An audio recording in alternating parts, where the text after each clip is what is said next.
আচ্ছা, তো আজকে গ্রুপ থিওরি তোমাদের যেখানে চলছিল আমি শুনে নিয়েছি স্যারের থেকে যে ল্যাগ্রাঞ্জের স্টেটমেন্টটা বলেছিল আজকে ল্যাগ্রাঞ্জের প্রুফ থেকে হবে। তো ল্যাগ্রাঞ্জের প্রুফটা আমরা দেখব। ল্যাগ্রাঞ্জ থিওরেমের স্টেটমেন্ট কি ছিল? ল্যাগ্রাঞ্জ থিওরেম কিন্তু ভীষণ ইম্পর্টেন্ট একটা থিওরেম গ্রুপ থিওরির। স্টেটমেন্টটা ছিল এরকম,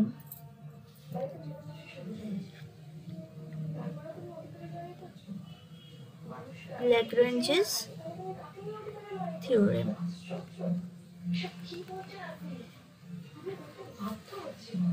স্টেটমেন্টটা এরকম ছিল, দ্য অর্ডার অফ, এক সেকেন্ড দাঁড়াও, কেউ মনে জয়েন করছে।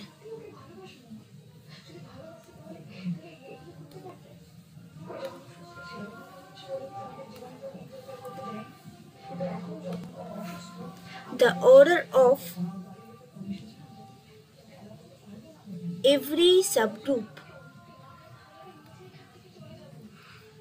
of a finite group G is a divisor of order of G. তার মানে কি বলছে? মনে করো জি যে কোনো একটা গ্রুপ আছে এবং সেটা বলা আছে ফাইনাইট গ্রুপ। ওকে, তার মানে ফাইনাইটলি মেনি এলিমেন্টসকে কন্টেইন করবে। এবার জি এর যে কোনো সাবগ্রুপই জি এর যে অর্ডার অর্থাৎ টোটাল নাম্বার অফ এলিমেন্টস, সেই সংখ্যাটাকে জি এর যে কোনো সাবগ্রুপের অর্ডার ডিভাইড করবে। এই ছিল থিওরেমের স্টেটমেন্টটা। অর্থাৎ জি যে কোনো একটা ফাইনাইট গ্রুপ, তার যে কোনো সাবগ্রুপ, সেই সাবগ্রুপের যে অর্ডার সেটা জি এর অর্ডারকে ডিভাইড করবে। ওকে, তার মানে সাবগ্রুপের অর্ডার জি এর যে অর্ডার তার ফ্যাক্টর হবে একটা। ওকে, তার একটা উৎপাদক হবে। ওকে, এটা আমাদেরকে প্রুফ করতে হবে। তো আমরা একটা সাবগ্রুপ ধরে নিই, let H be a subgroup of G. ঠিক আছে, আর অর্ডার অফ জি যেহেতু বলে দিয়েছে ফাইনাইট, আমরা বললাম order of G equal two N, আমরা ধরে নিচ্ছি। ওকে, এইবার আমরা কি কনসিডার করব? আমরা কনসিডার করব এই যে সাবগ্রুপ, এই সাবগ্রুপের করেসপন্ডিং যত ডিস্টিংক্ট লেফট কোসেট আছে সেইগুলোকে। তাহলে লেটস কনসিডার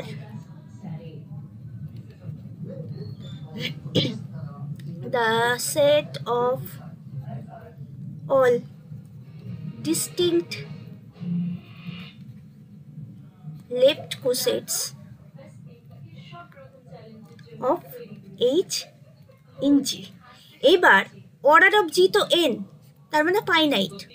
অর্ডার অফ জি যেহেতু ফাইনাইট, তাহলে নাম্বার অফ ডিস্টিংক্ট লেফট কোসেট তারা নিশ্চয়ই ফাইনাইট হবে, ফাইনাইটলি মেনি থাকবে, ইনফাইনাইটলি মেনি থাকবে না, তাই তো? এবং এনখানা এলিমেন্ট তো আছে, সেই এলিমেন্টের মধ্যে সেই এনখানা এলিমেন্ট, ধরো আমি একটা এক্সাম্পল দিচ্ছি, মনে করো তোমার সিমেট্রিক গ্রুপ, ঠিক আছে, S3। তো আমরা কি জানি সিমেট্রিক গ্রুপ এটা একটা ফাইনাইট গ্রুপ। সিমেট্রিক গ্রুপের অর্ডার হচ্ছে 6, ঠিক আছে। এবার সিমেট্রিক গ্রুপের যত সাবগ্রুপ আছে, আমি তার মধ্যে একটা সাবগ্রুপ নিচ্ছি A3। A3-র মধ্যে কারা আছে? ইভেন পারমুটেশন, মানে 1 2 3 এই সেটার উপর ইভেন পারমুটেশন যেগুলো, অর্থাৎ রো নট, রো 1, রো 2, ঠিক আছে, ইভেন পারমুটেশনগুলোকে কনসিডার করেছি। ওকে, এইবার যদি আমার বলা হয় যে A3 এর রেসপেক্টে যতগুলো ডিস্টিংক্ট লেফট কোসেট আছে সেটাকে কনসিডার করো, তখন সেগুলো দেখতে কীরকম টাইপের হয়? তোমরা জানো যে জি যে কোনো যদি একটা গ্রুপ হয় আর এইচ তার সাবগ্রুপ হলে এইচ টাইপের। আমরা এখানে লেফট কোসেট কনসিডার করেছি, তাই এখানে আমি লেফট কোসেট নিয়েছি যেখানে এ বিলংস টু জি। এটা তো একটা সেট দেবে, তাই তো? তার মানে কি এইচ এর যে এলিমেন্টগুলো আছে তার সঙ্গে এর লেফট কম্পোজিশন নিয়ে যেটা আমি পাবো সেটা হবে। তো এরকম এন খানা এলিমেন্ট জিতে আছে, তার মানে সেই এন খানা এলিমেন্টের মধ্যে কিছু কিছু এলিমেন্ট ডিস্টিংক্ট লেফট কোসেট দেবে। মানে এন খানা এলিমেন্টের হলে যে আমরা এন খানা ডিস্টিংক্ট লেফট কোসেট পাবো এমনটা নয়, সেই সংখ্যাটা এনের থেকে কম হবে। তো তার মানে আমি এই গ্রুপ জি এর মধ্যে x1 x2 dot dot dot xm এইরকম এম খানা এলিমেন্ট পাবো, এবং এই এম এর সংখ্যাটা কিন্তু অবশ্যই less or equal to n হবে, ঠিক আছে? যার জন্য আমার x1h x2h dot dot dot xmh এরা একটা complete set of distinct left coset হবে। ওকে, এটা একটা complete set of distinct left coset হবে। অর্থাৎ যদি মনে করো এর বেশি যদি হয়, মানে মনে করো আরও তুমি এলিমেন্ট নিচ্ছ এই x1 x2 dot dot xm, এই xm ছাড়াও মনে করো যেহেতু এমটা এনের থেকে ছোট, মনে করো আরও এলিমেন্ট তুমি নিচ্ছ, নিয়ে তাদের সঙ্গে মনে করো এম এর থেকে বড় একটা নিলে, মনে করো xm+1 এই যেটা নিলে এটা কিন্তু এর কোনো একটা সঙ্গে ইকুয়াল হয়ে যাবে। তার মানে আমি বলতে চাইছি ডিস্টিংক্ট তুমি এতগুলোই পাবে। সমস্ত এলিমেন্টকে কনসিডার করে তুমি এইভাবে লেফট কোসেট নিতে পারো, কিন্তু তাদের মধ্যে কেউ কেউ ইকুয়াল হয়ে যাবে। ইকুয়াল হয়ে গিয়ে এইভাবে আমি ধরে নিচ্ছি যে এম খানা ডিস্টিংক্ট লেফট কোসেট পাবে। বাকি যে লেফট কোসেটগুলো তুমি পাবে সেগুলো এদের কোনো না কোনোটার সাথে ইকুয়াল হয়ে যাবে। ওকে, মানে ডিস্টিংক্ট লেফট কোসেট তুমি এম খানা পাবে, আমি ধরে নিচ্ছি। ওকে, এবার তাহলে আমরা কি জানি, লেফট কোসেটগুলোর যদি মানে কমপ্লিট সেট যদি আমি কনসিডার করে তাদের ইউনিয়ন নিই ডিস্টিংক্ট লেফট কোসেটগুলোর, তাহলে সেটা কিন্তু জি এর সঙ্গে ইকুয়াল হয়ে যাবে। তার মানে G equal to union of I equal to 1 to m xi h হবে। G equal to union of I equal to 1 to m xi h। তার মানে কি x1h union x2h union dot dot dot union xmh, এটাকে যদি আমি consider করি তাহলে আমি জি পাবো। কারণ লেফট কোসেটের ডেফিনেশনেই আছে এটা যে ওরা পার্টিশন ফর্ম করবে, জি এর মধ্যে ওরা পার্টিশন ফর্ম করবে। মানে ধরো এই তোমার জি আছে, মনে করো এটা হচ্ছে তোমার জি, ওকে, এটা হচ্ছে তোমার x1h, এটা তোমার x2h, এটা মনে করো তোমার x3h। এইরকমভাবে পার্টিশন ফর্ম করতে করতে ওরা যাবে এবং এদের সবগুলোর ইউনিয়ন নিলে তুমি জি সেটটাকে পাবে। এটাও জানো তোমরা, এরা আইদার ইকুয়াল হবে আর ডিসজয়েন্ট হবে। ডিস্টিংক্ট হলে এরা ডিস্টিংক্ট লেফট কোসেট, মানে ইকুয়াল লেফট কোসেটগুলোর কথা আমরা বলছি না, ঠিক আছে? যেগুলো আলাদা আলাদা আছে সেইগুলোর কথাই আমরা বলছি। এরা সবসময় ডিসজয়েন্ট হয়। ডিস্টিংক্ট লেফট কোসেট হলে তারা সবসময় ডিসজয়েন্ট হয়। ওকে, মানে তাদের মধ্যে কোনো কমন এলিমেন্ট থাকে না। যে কোনো দুটো নিলে তাদের মধ্যে তুমি কমন এলিমেন্ট পাবে না, অর্থাৎ তাদের ইন্টারসেকশনে ফাই পাবে, ঠিক আছে? এবার তার মানে আমরা কিন্তু এম খানা ডিস্টিংক্ট লেফট কোসেট পেয়েছি। ওকে, তাহলে জি ইকুয়াল টু এইটা হলো। এবার একবার বলো তো দেখি, এইচকে কিন্তু আমরা ইএইচ লিখতে পারি। তার মানে এই যে ইএইচ না, এটা কিন্তু তোমার এই x1h x2h dot dot dot xmh যে নিয়েছি, এদের মধ্যে কোনো একটা কিন্তু ইএইচ আছে। কোনটা আমি জানি না, কিন্তু কোনো একটা ইএইচ কিন্তু আছে, অর্থাৎ কোনো একটা এইচ আছে। এই এদের মধ্যে কেউ একজন আছে, সে হচ্ছে এইচ, ঠিক আছে? এইবার তার মানে এইচ একটা লেফট কোসেট, নো ডাউট, এটাও তো একটা লেফট কোসেট হবে। এইবার আমরা কি জানি, আমরা এর আগে পড়েছি যে লেফট কোসেটগুলোর প্রত্যেকটা কিন্তু সেম নাম্বার অফ এলিমেন্টকে কন্টেন করে। তাহলে এইচ যেহেতু একটা left coset, H order of H যত, অর্ডার অফ এইচ মানে number of elements in H, সেটা যা হবে এই প্রত্যেকটাই কিন্তু সেম নাম্বার অফ এলিমেন্টকে কন্টেন করবে। তার মানে অর্ডার অফ এইচ যা হবে, অর্ডার অফ x1h তাই হবে, অর্ডার অফ x2h তাই হবে। প্রত্যেকেই কিন্তু ইকুয়াল নাম্বার অফ এলিমেন্টসকে কন্টেন করবে, এবং সেই নাম্বারটা কার সাথে ইকুয়াল না, এইচ যতগুলো এলিমেন্ট কন্টেন করবে তার সাথে ইকুয়াল, যেহেতু এইচ একটা লেফট কোসেট। ওকে, তাহলে এইবার কতগুলো তোমার ডিস্টিংক্ট লেফট কোসেট আছে দেখো, x1h, x2h, ডট xmh, এতগুলো ডিস্টিংক্ট লেফট কোসেট আছে এবং প্রত্যেকেই কিন্তু অর্ডার অফ এইচ সংখ্যক এলিমেন্টকে কন্টেন করছে। এ অর্ডার অফ এইচ সংখ্যক এলিমেন্টকে কন্টেন করছে, এ অর্ডার অফ এইচ সংখ্যক এলিমেন্টকে কন্টেন করছে। তাহলে টোটাল নাম্বার অফ এলিমেন্টস কতগুলো পাচ্ছি? Order of H plus order of H plus dot plus order of H কতবার? যতগুলো ডিস্টিংক্ট লেফট কোসেট আছে ততবার, অর্থাৎ m বার, m টাইমস। তার মানে total number of elements in G সেটা হচ্ছে m into order of H. আবার আমরা কিন্তু ধরে নিয়েছিলাম যে জিতে n সংখ্যক এলিমেন্ট আছে।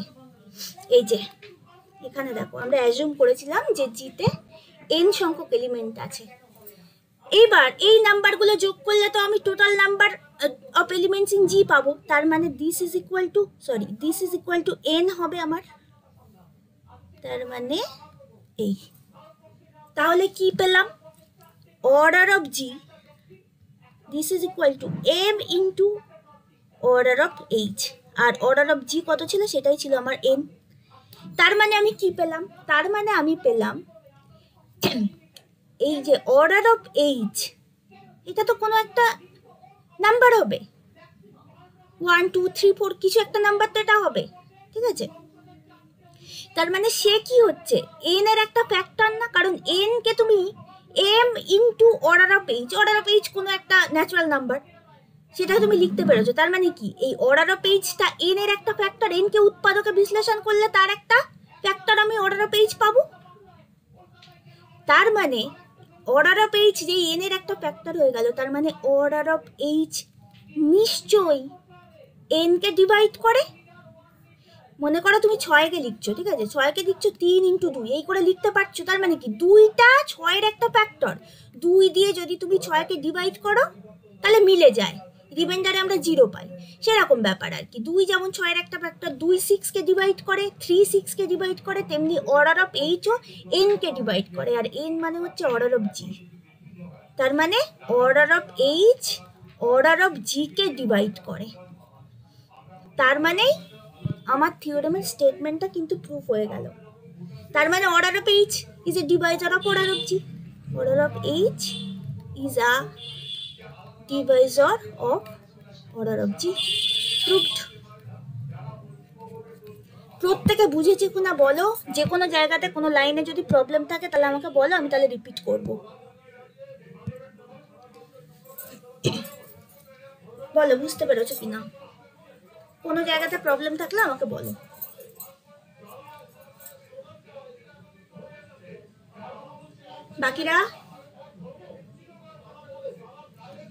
বাকিরা সবাই বুঝেছো?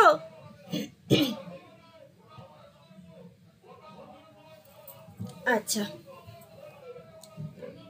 এখান থেকে যদি স্ক্রিনশট নেওয়ার থাকে তাহলে নিয়ে নাও, তাহলে আমি প্রসিড করবো পরে যে থিওরেম আছে, থিওরেম বা নোট যা কিছু আছে সেটা বলবো।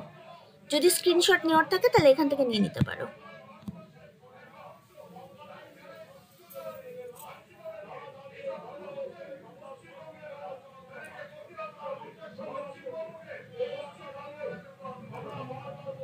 হয়েছে?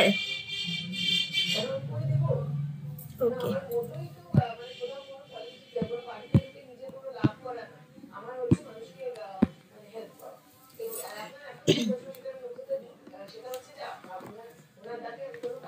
আচ্ছা, এইবার ল্যাগ্রাঞ্জ থিওরেমের কনভার্সটা কিন্তু ট্রু নয়। তার মানে আমি বলতে চাইছি ল্যাগ্রাঞ্জ থিওরেম আমরা কি শিখলাম, যে জি যদি একটা ফাইনাইট গ্রুপ হয় এবং এইচ যদি তার একটা সাবগ্রুপ হয়, তাহলে অর্ডার অফ এইচটা এন কে অর্থাৎ জি এর যে অর্ডার তাকে ডিভাইড করবে। এটা আমরা ল্যাগ্রাঞ্জ থিওরেম থেকে পেলাম। ওকে, এবার এর কনভার্সটা কি হবে? কনভার্স স্টেটমেন্টটা আগে কি হবে সেটা ভাবি। কনভার্স স্টেটমেন্ট হবে তাহলে কি যদি জি একটা finite group of order N হয় এবং এন এর যত ডিভাইজার আছে, ঠিক আছে, এন এর যত ডিভাইজার আছে, মনে করো ফর এক্সাম্পল তুমি এন ইকুয়াল টু 12 নিতে পারো, ঠিক আছে, তাহলে 12 এর যত ডিভাইজার আছে, কি কি ডিভাইজার আছে, 1 আছে, 2 আছে, 3 আছে, 4 আছে, 6 আছে, 12 নিচে আছে, তাহলে প্রত্যেকটা অর্ডারের করেসপন্ডিং কি একটা করে সাবগ্রুপ আমি পাবো। অর্ডার অফ এইচ, এইচ যেখানে জি এর একটা সাবগ্রুপ, সেক্ষেত্রে অর্ডার অফ এইচ এন এর একটা ডিভাইজার হচ্ছে, তাহলে যে কোনো ডিভাইজার হলে তার করেসপন্ডিং সাবগ্রুপ কি আমি পাবো? এটা কিন্তু ইন জেনারেল অ্যান্সার হবে নো। সব অর্ডারের সাবগ্রুপ তুমি পাবে না। সেটারই স্টেটমেন্ট আমি এসকে মাপার বই থেকে বলছি, for a finite group G of order n, the order of every subgroup of G is a divisor of n. এটা Lagrange theorem গেল, but there may not be a subgroup of G of order D for every divisor D of n. D যদি n এর একটা Deviser হয়, তার মানে যে D অর্ডারের একটা সাবগ্রুপ তুমি পাবে, সেটা কিন্তু তুমি নাও পেতে পারো ইন জেনারেল। আচ্ছা, কোন ক্ষেত্রে তুমি সবসময় পাবে? যদি জি একটা সাইক্লিক গ্রুপ হয় অফ অর্ডার এন, মানে এখানে তো আমরা কোনো স্পেশাল কোনো কোয়ালিটির কথা বলিনি, শুধু একটা ফাইনাইট গ্রুপ বলেছিলাম।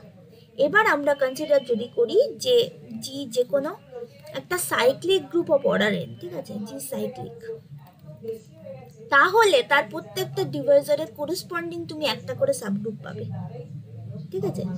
G may be cyclic group of order n, then for every divisor D of n there is a subgroup of order D, ঠিক আছে। G যদি সাইক্লিক হয়, তাহলে for every divisor D of n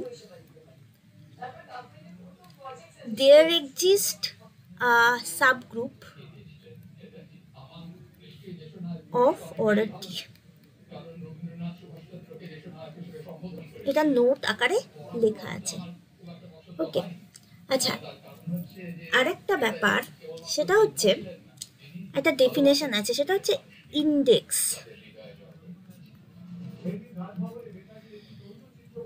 জি যে কোনো একটা group, H তার একটা সাবগ্রুপ, এটা মনে করো ফাইনাইট গ্রুপ, ঠিক আছে, ফাইনাইট গ্রুপ, জি যে কোনো একটা ফাইনাইট গ্রুপ, আর এইচ তার একটা সাবগ্রুপ।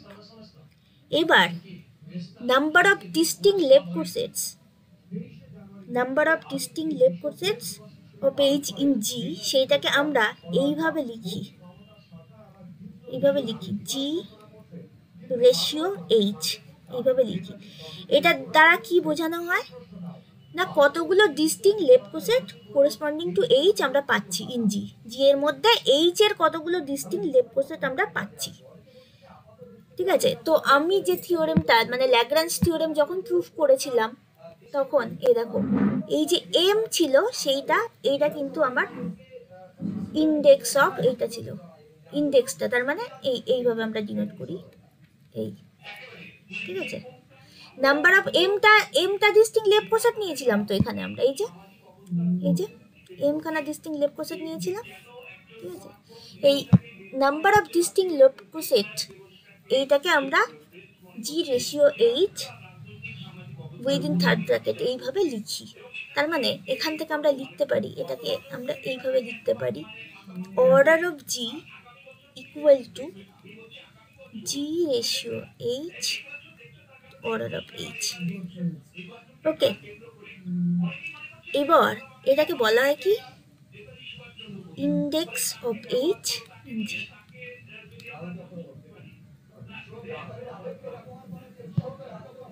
এটা ডেফিনেশন, ঠিক আছে। কতগুলো লেফট কোসেট আছে সেই সংখ্যাটাকে ইন্ডেক্স অফ এইচ ইন জি বলা হয়। তার মানে এখান থেকে একটা ব্যাপার খুব ক্লিয়ার, এটা মানে তাহলে কি আসছে, এটা দেখবে কোনো প্রবলেম সলভ করতে গিয়ে ইউজ করতে হচ্ছে তোমাদের, এই কনসেপ্টটা ইম্পর্টেন্ট একটা কনসেপ্ট। এটা তাহলে কি আসছে, এখান থেকে ক্যালকুলেশন করো, order of G by order of H, কিন্তু ঠিক আছে, এটা মানে কিন্তু এইটা এখান থেকে আমরা পাচ্ছি।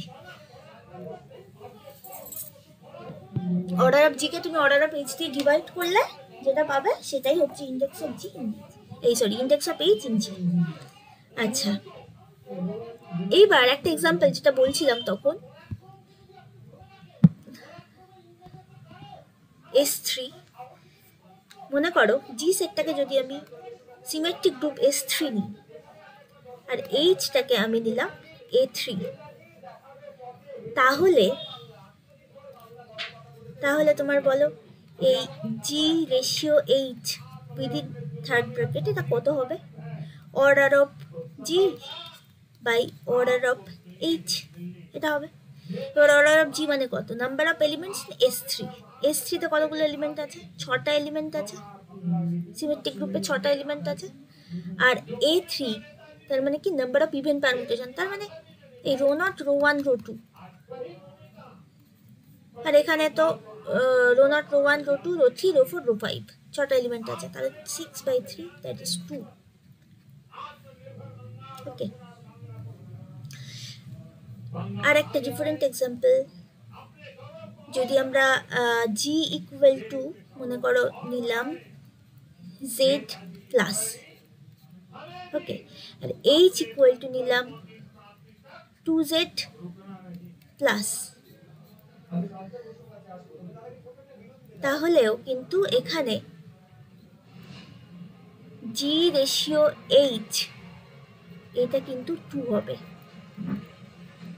এটা 2 হবে। কারণ কি? এটা আমরা কিভাবে ক্যালকুলেট করছি? কারণ এটাও তো ইনফাইনাইটলি মেনি এলিমেন্টকে কন্টেন করছে, এইচটাও ইনফাইনাইটলি মেনি এলিমেন্টকে কন্টেন করছে, কিন্তু জেড এ যে এলিমেন্টগুলো আছে 2z এ কিন্তু তার অর্ধেক এলিমেন্ট আছে, কারণ 2z এ সেই সমস্ত এলিমেন্টগুলো আছে যেগুলো ইভেন, আর জিতে ইভেন অর দুটোই আছে। সেই জন্য জি রেশিও এইচ করলে এটা হয়ে যাবে 2, ডাবল এলিমেন্ট আছে, দুটোরই নাম্বার ইনফাইনাইট, কিন্তু এখানে যেহেতু শুধু ইভেন নাম্বার অফ এলিমেন্টস আছে, আর এখানে যেহেতু ইভেন এলিমেন্টগুলো আছে, তার মানে বুঝতে পারছো কি বলছে, 0 + - 2 + - 4 ... আর এখানে 0 + - 1 + - 2 + - 3 এইভাবে আছে, এটাও কিন্তু তোমার 2 দিয়ে দেবে, ঠিক আছে। কিন্তু এটা কাউন্টেবল বলে পসিবল হচ্ছে, কিন্তু যদি আমরা জি ইকুয়াল টু আর প্লাস নিই, মানে রিয়েল নাম্বার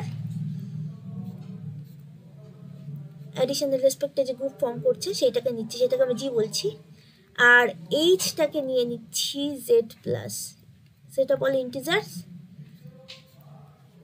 তার যে অ্যাডিটিভ গ্রুপ সেটা নিচ্ছি, তাহলে কিন্তু তোমার জি রেশিও এইচ এটা ইনফাইনাইট হয়ে যাবে, এটা ইনফাইনাইট হয়ে যাবে, কারণ ইনফাইনাইটলি মেনি ডিস্টিংক্ট লেফট কোসেট তুমি পাবে, ইনফাইনাইটলি মেনি ডিস্টিংক্ট লেফট কোসেট তুমি পাবে।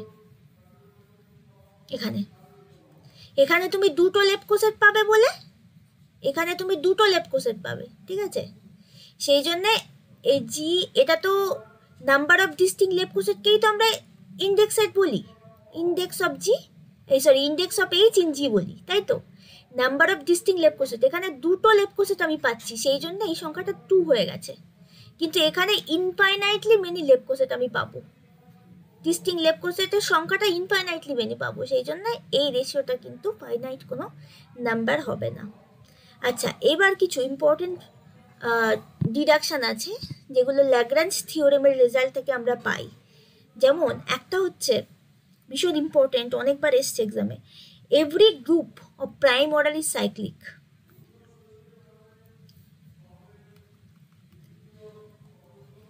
Every group of prime order is cyclic. Every group of prime order is cyclic. ভীষণ ইম্পর্টেন্ট একটা থিওরেম। তো এটা প্রুফটা দেখা যাক। আমরা জি একটা গ্রুপ নিচ্ছি অফ প্রাইম অর্ডার পি, ঠিক আছে, মানে order of G this is equal to P, where P is prime, ঠিক আছে, এটা প্রাইম। এবার প্রাইম নাম্বারের ডেফিনিশন অনুযায়ী তাহলে পি গ্রেটার দ্যান 1 হবে, কারণ একের বড় সেই সমস্ত সংখ্যাকে প্রাইম সংখ্যা বলে বা প্রাইম নাম্বার বলে যাদের অনলি ডিভাইজার হচ্ছে 1 আর সে নিজে। তাহলে প্রাইম হওয়ার ফার্স্ট কন্ডিশন কিন্তু তাকে একের বড় হতে হবে, গ্রেটার দেন 1 হতে হবে। তাহলে order of G equal to P, তাহলে পি যেহেতু প্রাইম তাহলে পি গ্রেটার দেন 1। ওকে, এবার আমরা কি করছি, একটা নন আইডেন্টিটি এলিমেন্ট নিচ্ছি জি এর। Let a be a non identity element of G, আর এইচ আমি নিচ্ছি একটা সাবগ্রুপ যেটা ইজ জেনারেটেড বাই এ।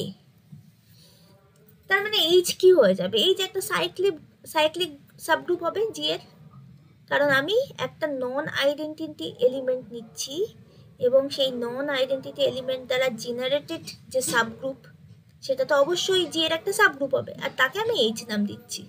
ঠিক আছে, তাহলে এইচ ইজ জেনারেটেড বাই এ। ওকে, এবার তাহলে এ যেহেতু নন আইডেন্টিটি এলিমেন্ট, তাহলে অর্ডার অফ এ নিশ্চয়ই গ্রেটার দ্যান 1। অর্ডার অফ এ মানে বুঝতে পারছো, এখানে অর্ডার অফ এ মানে এ কে কতবার কম্পোজ করলে আমার আইডেন্টিটি এলিমেন্ট আমি পাবো। ঠিক আছে, মানে আমি বলতে চাইছি A to the power N equal to যদি ই হয়, এনটা যেখানে লিস্ট, ঠিক আছে, যেখানে এনটা list number for A to the power N equal to E, তাহলে অর্ডার অফ এ আমরা এন বলি। ঠিক আছে, তো সেখানে অর্ডার অফ এ এটা তোমার কিন্তু গ্রেটার দ্যান 1 হবে। কেন? কারণ এটা হচ্ছে non identity element. Identity element হলে order of a equal to 1 হতো, নন আইডেন্টিটি নিয়েছি তাহলে অবশ্যই একের বেশিবার কম্পোজ করতে হবে, একের বেশিবার এর কম্পোজিশন নিতে হবে। ঠিক আছে, অর্থাৎ এন গ্রেটার দ্যান 1 বলতে চাইছি আমি। তাহলে order of A greater than 1। এবার অর্ডার অফ এ যা, অর্ডার অফ এইচও তাই। অর্ডার অফ এ কেন? কারণ এইচ তো সাইক্লিক গ্রুপ জেনারেটেড বাই এ, তাহলে এইচ এর অর্ডার যা হবে এর অর্ডারও তাই হবে, কারণ এটা তো এইচ এর জেনারেটরের অর্ডারের সঙ্গে সেই গ্রুপের অর্ডার তো সেম হয়ে যায়। এইচ এর অর্ডার যদি 5 হয় এর অর্ডারও 5 হতে হবে, অর্থাৎ এ কে 5 বার কম্পোজ করলে তবে আমি আইডেন্টিটি এলিমেন্ট পাবো। সব থেকে কম 5 বার কম্পোজ করতে হবে একে, তবে আমি আইডেন্টিটি এলিমেন্ট পাবো, এবং সেটাই আমার সেই গ্রুপের অর্ডার হবে। তো এখানে সাবগ্রুপ এইচ সাবগ্রুপের অর্ডার, তাহলে অর্ডার অফ এ হবে, আর সেটা তাহলে অবশ্যই গ্রেটার দ্যান 1 হবে। ওকে, এইবার এখানে দেখো ল্যাগ্রাঞ্জ থিওরেম থেকে আমরা কি পেয়েছি না, order of H divides P, মানে order of G. Order of H তো অর্ডার অফ জি কে ডিভাইড করবে, তাই তো। এবার পি কি? পি হচ্ছে একটা প্রাইম নাম্বার, তাহলে পি এর ডিভাইজার কি কি আছে দেখি। ডিভাইজার অফ পি, পি যেহেতু প্রাইম দুটো ডিভাইজার আছে, একটা হচ্ছে 1 আর একটা হচ্ছে পি নিজে, আর কোনো ডিভাইজার কিন্তু নেই যেহেতু পি একটা প্রাইম নাম্বার। এবার অর্ডার অফ এইচ আবার পি কে ডিভাইড করবে, তার মানে দুটো কেস হতে পারে।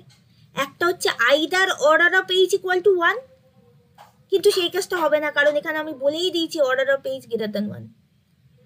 তাহলে একটাই অপশন আছে, সেটা হচ্ছে order of H equal to P.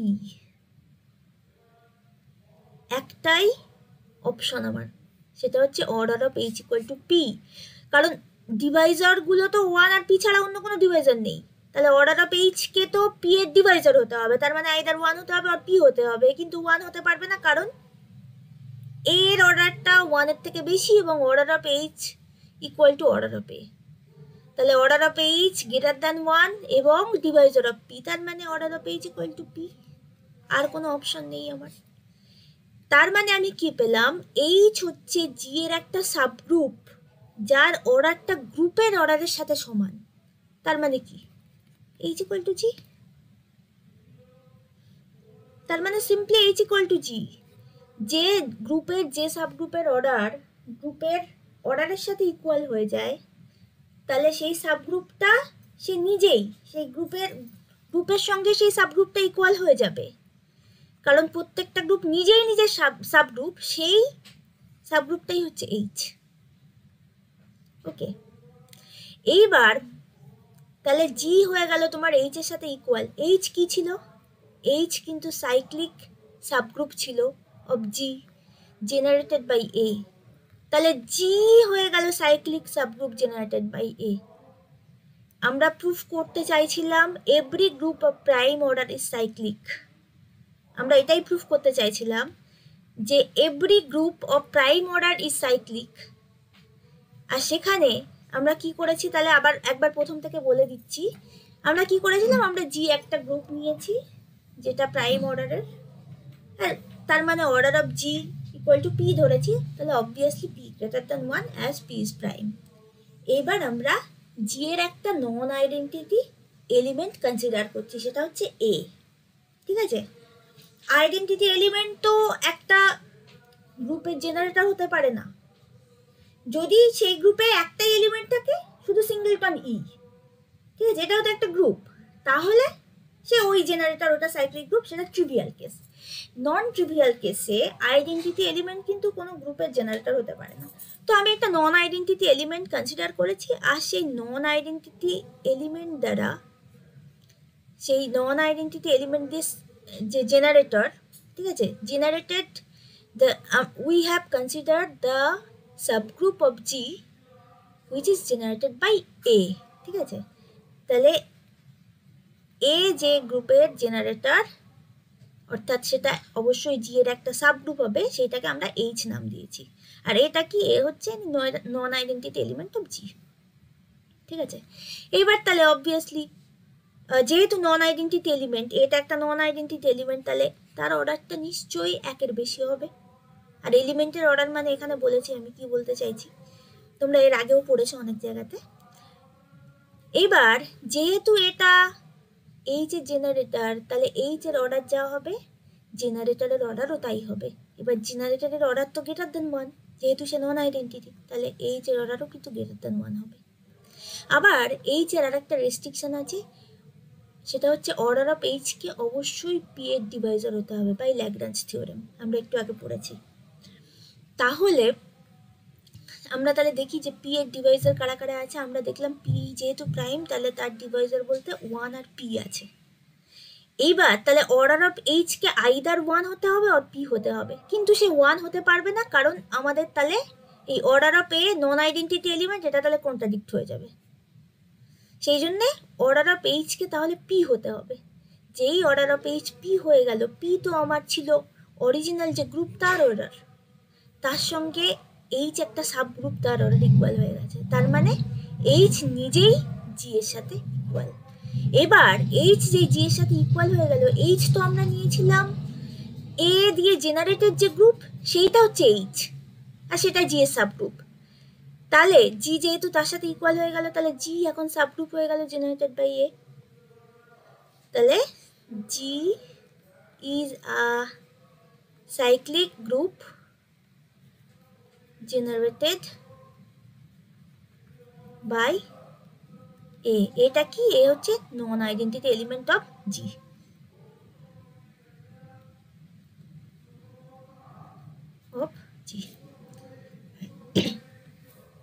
দেখো বোঝা গেল কিনা প্রুফটা, প্রত্যেকে বলো বোঝা গেছে কিনা, বাকিরা।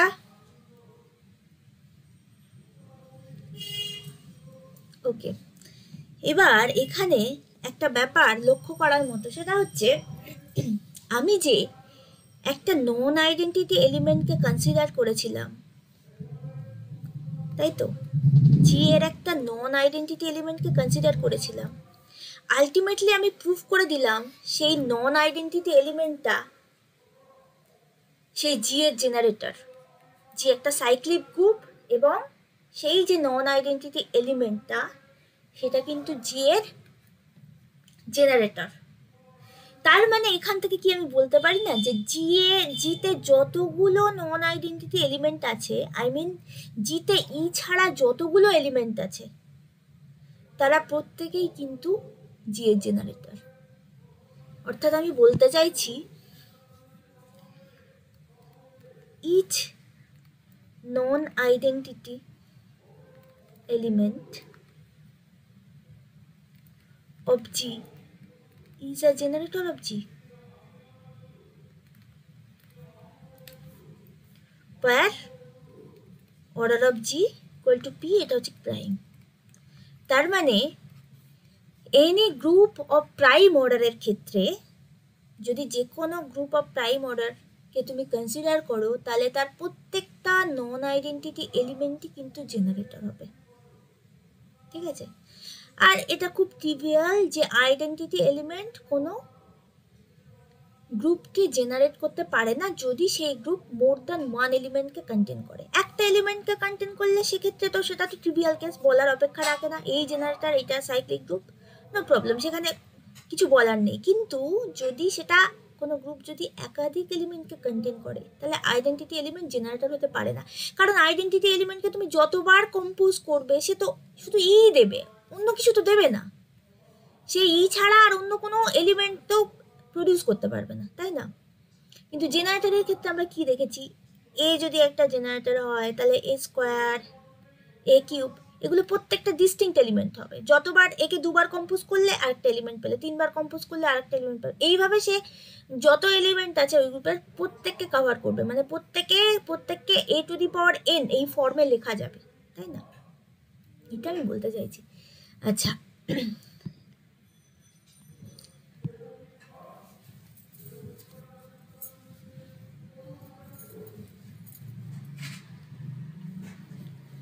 আচ্ছা, আরেকটা ব্যাপার এখান থেকে বলা যায়, মানে যেটা প্রুফ করলাম every group of prime order is cyclic, এখান থেকে আরেকটা ব্যাপার বলা যায়, সেটা হচ্ছে G has no proper non trivial subgroup. কোরোলারিতে লেখা আছে জি হ্যাজ,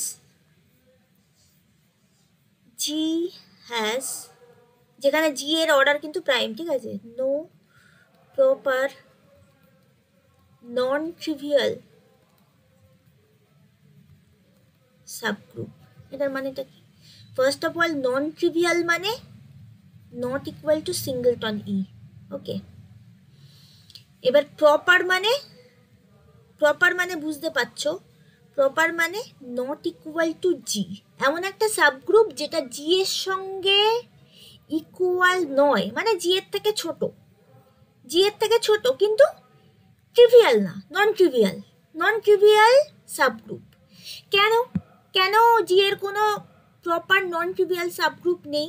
কারণ আমরা এখানে কিন্তু জি এর একটা সাবগ্রুপকে কনসিডার করেছিলাম,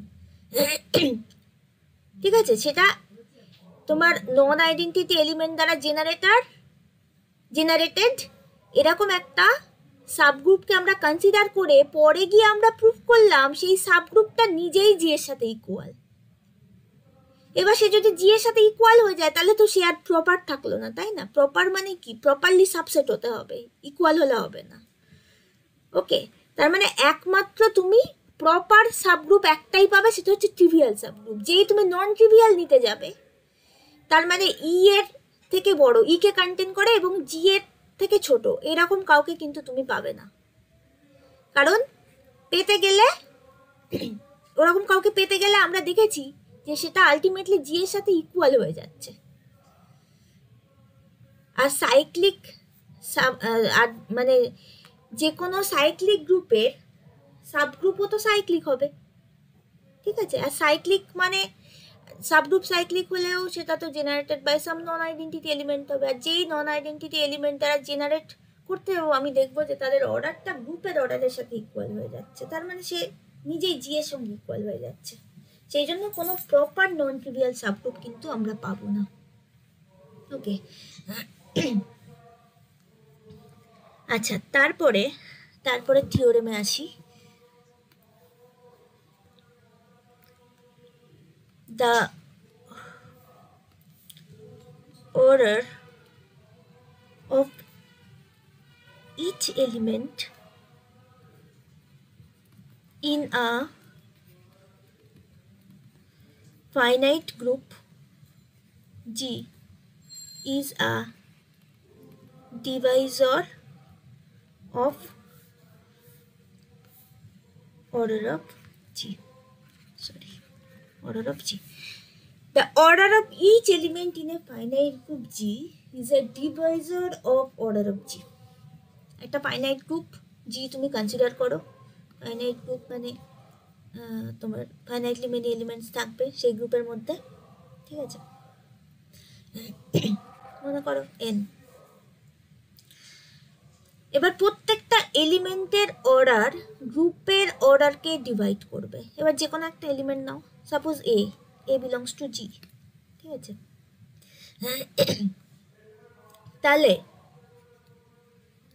এটা কি হয়ে যাবে, জি এর একটা সাবগ্রুপ হবে। যে কোনো একটা এলিমেন্ট নিয়ে সেটা দ্বারা জেনারেটেড যে সাবগ্রুপ সেটা অবশ্যই জি এর একটা সাবগ্রুপ হবে, সাবগ্রুপ অফ জি। এবার এটা যদি ই এর সাথে ইকুয়াল হয়ে যায় তাহলে এটা এই সেটটা তখন সেক্ষেত্রে পার্টিকুলার কেসে মানে এ ইকুয়াল টু যদি ই হয়ে যায় তাহলে এটা ইকুয়াল টু হয়ে যাবে সিঙ্গেলটনই, আর কেউ থাকবে না।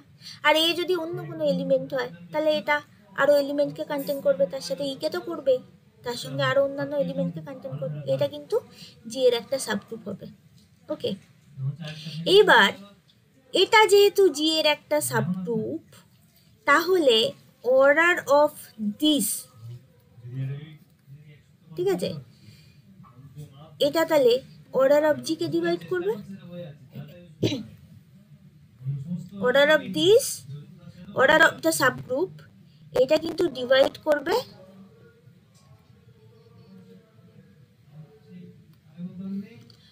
অর্ডার অফ দ্য সাবগ্রুপ, এটা ডিভাইড করবে অর্ডার অফ জি কে বাই ল্যাগ্রাঞ্জ থিওরেম, ঠিক আছে? এটা ল্যাগ্রাঞ্জ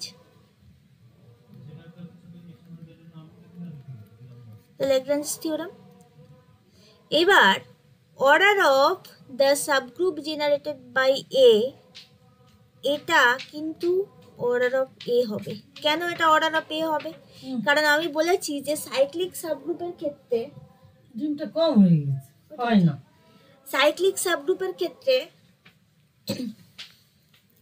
সেই সাইক্লিক সাবগ্রুপের অর্ডার যা হবে জেনারেটরের অর্ডারও তাই হবে, ঠিক আছে? এর আগে থিওরেম আছে, তোমরা সাইক্লিক গ্রুপ পড়ার সময় দেখেছো।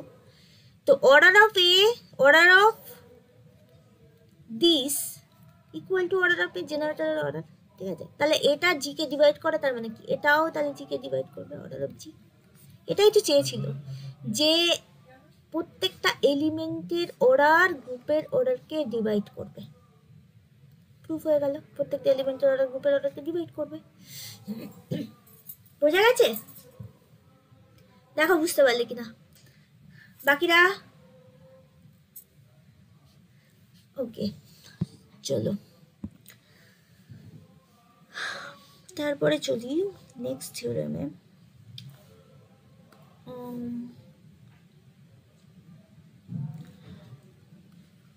let G be a finite group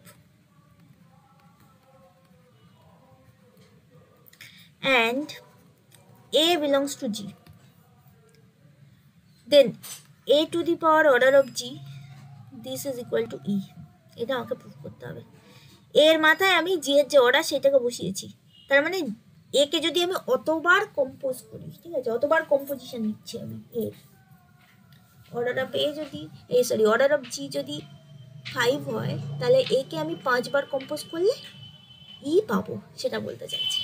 5টা যে লিস্ট হবে সেটা নয়, কিন্তু 5টা যে লিস্ট হবে সেটা সে কথা বলেনি। মনে করো একে আমি এখানে অর্ডার অফ জি হয়ে গেল 6, ঠিক আছে? তার মানে এ টু দি পাওয়ার 6 করলে একে যদি আমি 6 বার কম্পোজ করি তাহলে আমি আইডেন্টিটি এলিমেন্ট পাবো। এবার 6টা যে লিস্ট মানে তার থেকে কমবার কম্পোজ করলে যে ই পাবো না সেটা কথা নয়, কিন্তু 6 বার করলে আমি পাবো, এটা বলতে চাইছে ওরা। ওকে, তো এটা দেখো কিভাবে প্রুফ করা যায়। এর আগে আমরা কি শিখেছি না, order of A divides order of G where A belongs to G and G is finite, এটা বলা আছে, ঠিক আছে? তাহলে অর্ডার অফ এ যদি আমি m বলি তাহলে a to the power m equal to e হবে, নো ডাউট, তাই তো? A to the power m equal to e হবে, এবং অর্ডার অফ এ যেহেতু অর্ডার অফ জিকে ডিভাইড করে, তাহলে এম ডিভাইডস অর্ডার অফ জি হবে। তার মানে আমি বলতে চাইছি এম কিন্তু অর্ডার অফ জিকে ডিভাইড করবে, তার মানে অর্ডার অফ জি এর একটা ফ্যাক্টর হবে কিন্তু m. M must be a factor of order of G. তার মানে অর্ডার অফ জিকে আমি এম ইন্টু সাম ইন্টিজার এইভাবে লিখতে পারবো। কি বললাম? অর্ডার অফ জিকে এম ইন্টু কে এই ফর্মে লিখতে পারবো, যেখানে কে একটা ইন্টিজার হবে, এইভাবে আমি লিখতে পারবো। তাহলে আমার যেটা প্রুফ করতে দিয়েছে a to the power order of G, এই অর্ডার অফ জি এর জায়গাতে তাহলে আমি কি লিখতে পারি? এ to the power M K লিখতে পারি। এইবার এটা মানে আবার a to the power m whole to the power k এটা লিখতে পারি। এবার এ টু দি পাওয়ার এম মানে কি? ই, বসিয়ে দাও ই, তাহলে ই টু দি পাওয়ার কে, ই কে এবার কম্পোজ করে, তার মানে ই পাবো। তাহলে a to the power order of G this is equal to e proved. দেখো বোঝা গেল কিনা?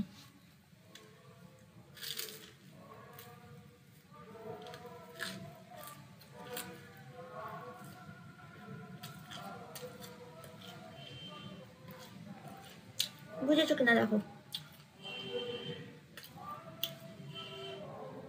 কোনো জায়গায় প্রবলেম থাকলে বলো।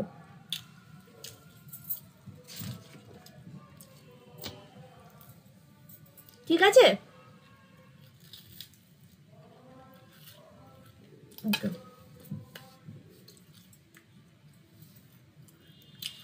এবার নাম্বার থিওরির খুব ইম্পর্টেন্ট একটা থিওরেম আমরা গ্রুপ থিওরি দিয়ে প্রুফ করব। সেটা হচ্ছে farmers little theorem. Farmers little থিওরেমের স্টেটমেন্টটা এরকম, নাম্বার থিওরিতে আছে, ক্লাসিক্যাল অ্যালজেব্রার বইতে দেখবে আছে, কিন্তু এখানে আমরা গ্রুপ থিওরি দিয়ে প্রুফ করবো এটাকে।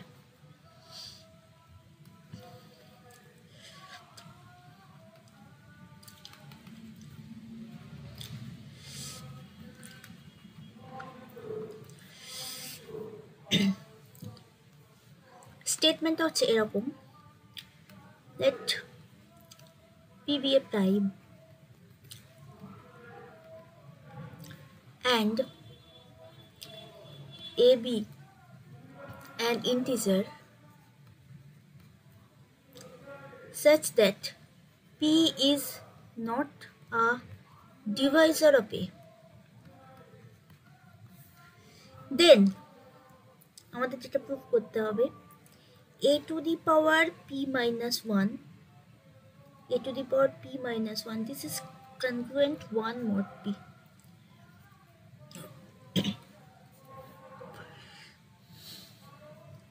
তোমরা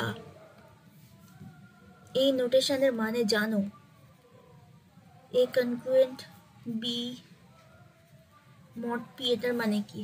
তার মানে a কে যদি আমি p দিয়ে ডিভাইড করি তাহলে আমার রিমাইন্ডার হবে b। কি বললাম? a কে যদি আমি p দিয়ে ডিভাইড করি তাহলে আমার রিমাইন্ডার হবে b। আই মিন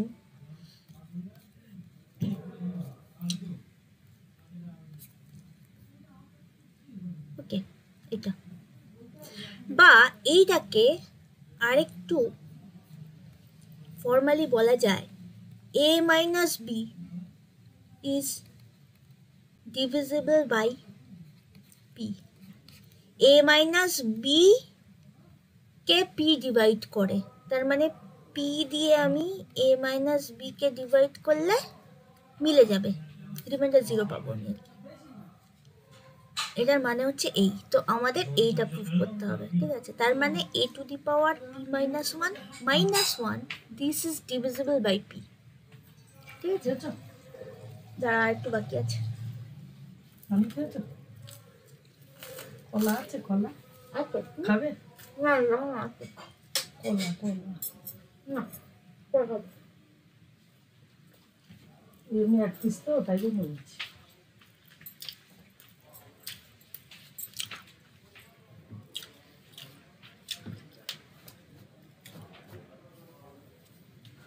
আচ্ছা, এটা হচ্ছে আমার স্টেটমেন্ট। ওকে, তো এটা আমরা গ্রুপ থিওরি দিয়ে কীভাবে করবো।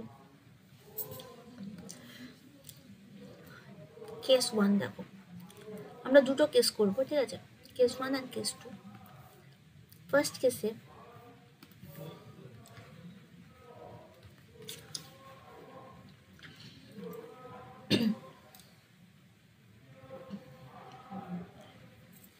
কেসে আমরা ধরে নিচ্ছি যে A belongs to 1 to ... p minus 1। আমরা ধরে নিচ্ছি যে এটা এর ভ্যালুটা 1 অথবা 2 অথবা এরকমভাবে p minus 1 পর্যন্ত এদের মধ্যে যে কোনো একটা, এটা আমরা ধরে নিচ্ছি।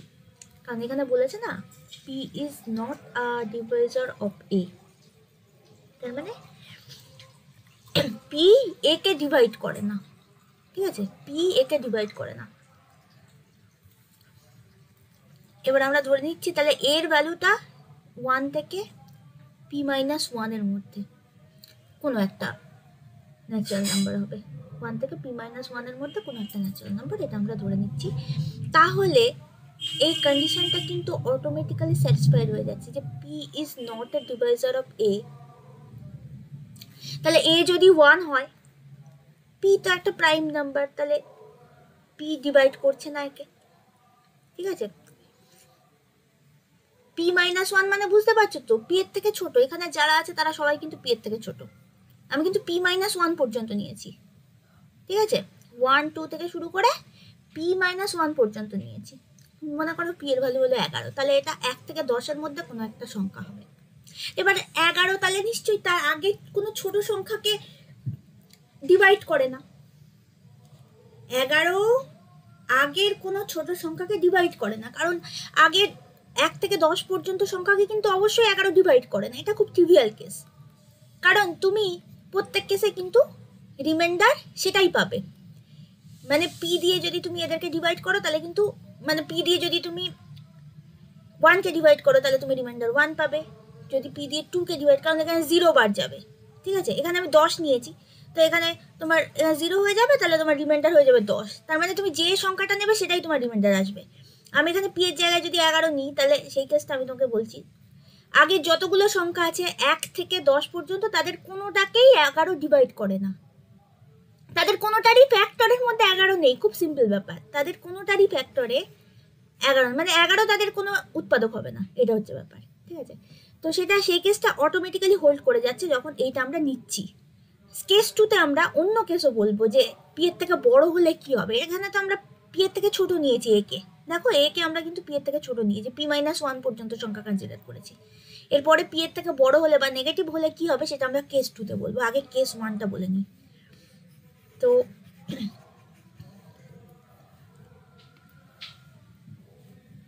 এইবার এখানে আমাদের একটা গ্রুপকে কনসিডার করতে হবে, সেই গ্রুপটা হচ্ছে zp মাইনাস 0 ক্লাস 0 আর কি। এটা একটা মাল্টিপ্লিকেটিভ গ্রুপ হয়। মাল্টিপ্লিকেটিভ গ্রুপ মানে কি, তার মানে এটা ডটের রেসপেক্টে গ্রুপ ফর্ম করে। এটা যদি ডিটেলে বুঝতে চাও তাহলে, মানে আগের কনসেপ্ট যদি থাকে তাহলে বুঝতে পারবে ব্যাপারটা এরকম। p এর ভ্যালু মনে করো 5, ঠিক আছে, p = 5 এর জন্য আমি বলছি, তাহলে তোমার z5 মাইনাস সিঙ্গেলটন 0 বার, এটা উইথ রেসপেক্ট টু ডট, এটা একটা মাল্টিপ্লিকেটিভ গ্রুপ হবে। এটা প্রুফ করা যায়, চাইলে আমি প্রুফ করে দিতে পারি। তো আগে দেখো এই সেটের মধ্যে কারা কারা আছে। ফার্স্ট অফ অল z5 এর মধ্যে কারা কারা আছে, 0 বার, 1 বার, 2 বার, 3 বার, 4 বার, এই 5টা এলিমেন্ট z5 এর মধ্যে আছে। তাদের মধ্যে থেকে আমি 0 বারকে বাদ দিচ্ছি, তার মানে z5 মাইনাস সিঙ্গেলটন 0 বারের মধ্যে কারা আছে, 1 বার, 2 বার, 3 বার, 4 বার, এই 4টে এলিমেন্ট আছে। আমার ক্লেম, এখানে আমি ক্লেম করছি না, এখানে আমি জানি সেই রেজাল্টটা ইউজ করছি, সেটা হচ্ছে এটা গ্রুপ ফর্ম করে। এবার গ্রুপ ফর্ম করে কিনা সেটা তুমি দেখে নিতে পারো কিভাবে, আমি দেখাচ্ছি। দেখো এটা একটা মাল্টিপ্লিকেটিভ গ্রুপ হবে, এটা কম্পোজিশন টেবিল থেকে দেখানো যায়। এই দেখো ঠিক আছে, মাল্টিপ্লিকেশন নিলাম, কম্পোজিশন তো এখানে নিলাম, মাল্টিপ্লিকেশন এলিমেন্টগুলোকে এখানে লিখছি 1 বার 2 বার 3 বার 4 বার। ঠিক আছে, এই 4টে এলিমেন্টই তো আছে আমার সেটে। 1 বার 2 বার 3 বার 4 বার। গ্রুপ হওয়ার যে 4টে কন্ডিশন, ক্লোজ হতে হবে, অ্যাসোসিয়েটিভিটি থাকতে হবে, আইডেন্টিটি এলিমেন্ট থাকতে হবে, আর প্রত্যেকটা এলিমেন্টের ইনভার্স পেতে হবে। এই 4টে এলিমেন্ট এই 4টে প্রপার্টি স্যাটিসফাই হয় কিনা সেটা আমি দেখবো। ওকে,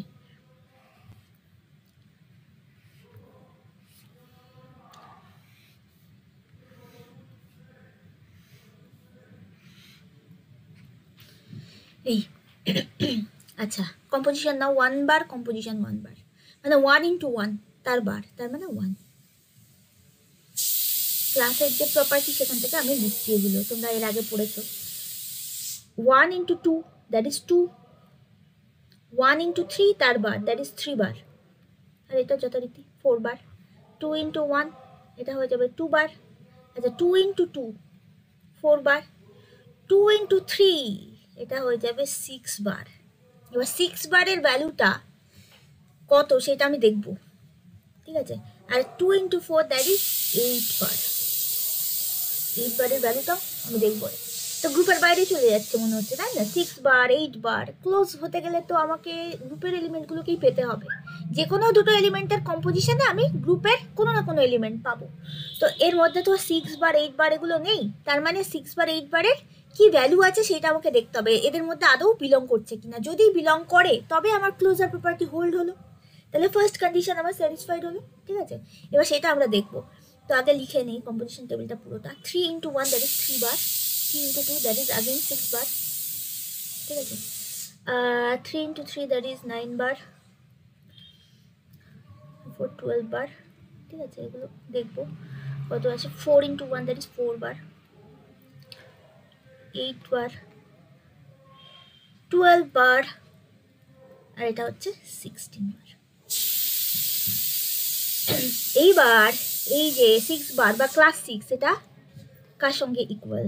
6 বারকে আমি কি লিখতে পারি? 5 বার প্লাস 1 বার। 5 বার মানে কত? 5 বার মানে কত?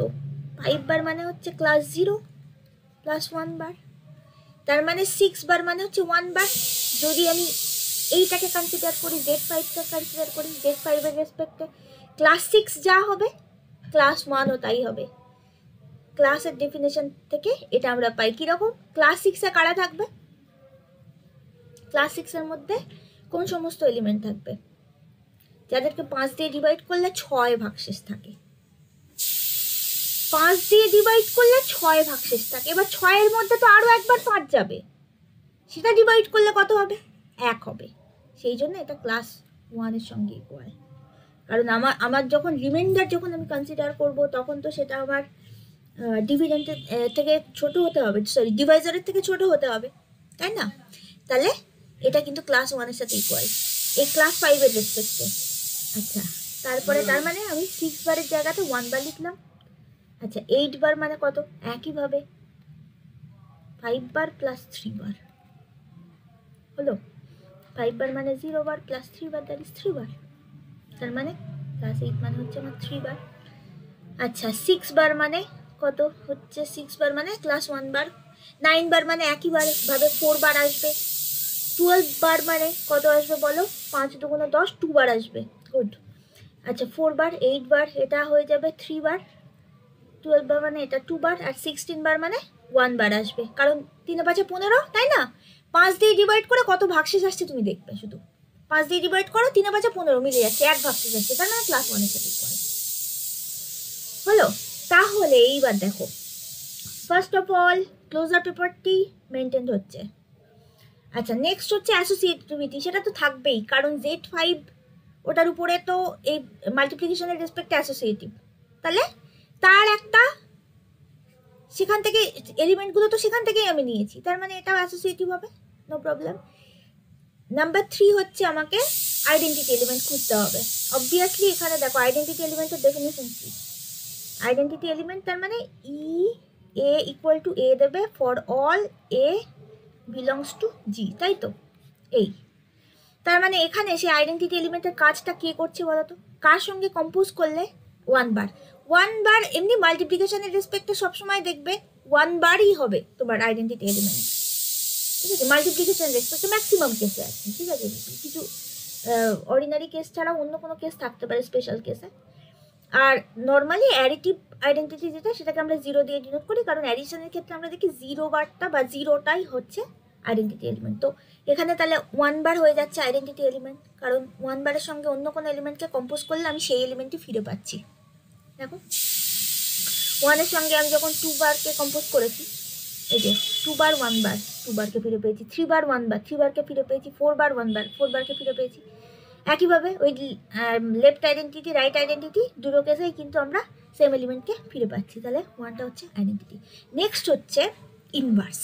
আচ্ছা, ইনভার্স পেতে গেলে আমাদের কি করতে হয়? ইনভার্স পেতে গেলে আমাদের a dot b equal to, যদি b dot a equal to যদি ই হয়, তাহলে আমি বলবো এ বি এর ইনভার্স, বি এ এর ইনভার্স, তাই তো? তো এখানে দেখো প্রত্যেকটা জায়গাতে দেখো ওয়ান যে এলিমেন্ট তার ইনভার্স হচ্ছে ওয়ান নিজেই, কারণ ওয়ান আর ওয়ানকে কম্পোজ করে আমি ওয়ান পাচ্ছি। ওকে, এবার টুকে দেখো, টু এর সঙ্গে কার কম্পোজিশন করলে আমি ওয়ান পাচ্ছি? থ্রি এর। তার মানে টু বার বা ক্লাস টু এর ইনভার্স কিন্তু হচ্ছে ক্লাস থ্রি, কারণ এই দুটোর কম্পোজিশনে দেখো কি পাচ্ছি? এই ওয়ান বার পাচ্ছি।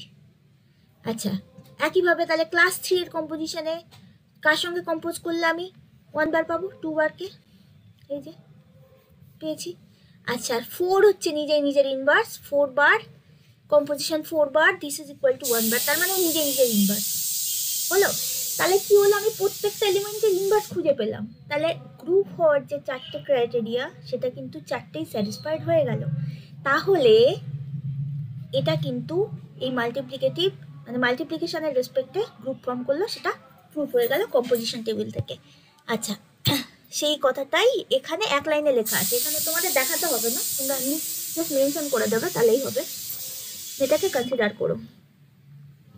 এবং অবভিয়াসলি এর অর্ডারটা কত হবে? তাহলে এর অর্ডারটা নিশ্চয়ই পি মাইনাস ওয়ান হবে, তাই তো? ঠিক তো? পি মাইনাস ওয়ান হবে, কারণ আমি জিরো বারকে বাদ দিচ্ছি তার জন্য। যদি জিরো বার থাকতো তাহলে পি খানা এলিমেন্ট থাকতো, তাই তো? তাহলে this is a group of order p minus 1. ওকে, এবং এতে কারা কারা আছে বলো তো? এই যে জেড পি মাইনাস, এতে কারা কারা আছে? ওয়ান বার একদম পি মাইনাস ওয়ান বার পর্যন্ত প্রত্যেকে আছে, হলো। তার মানে আমি বলতে পারি না যে এ বার বিলংস টু দিস গ্রুপ?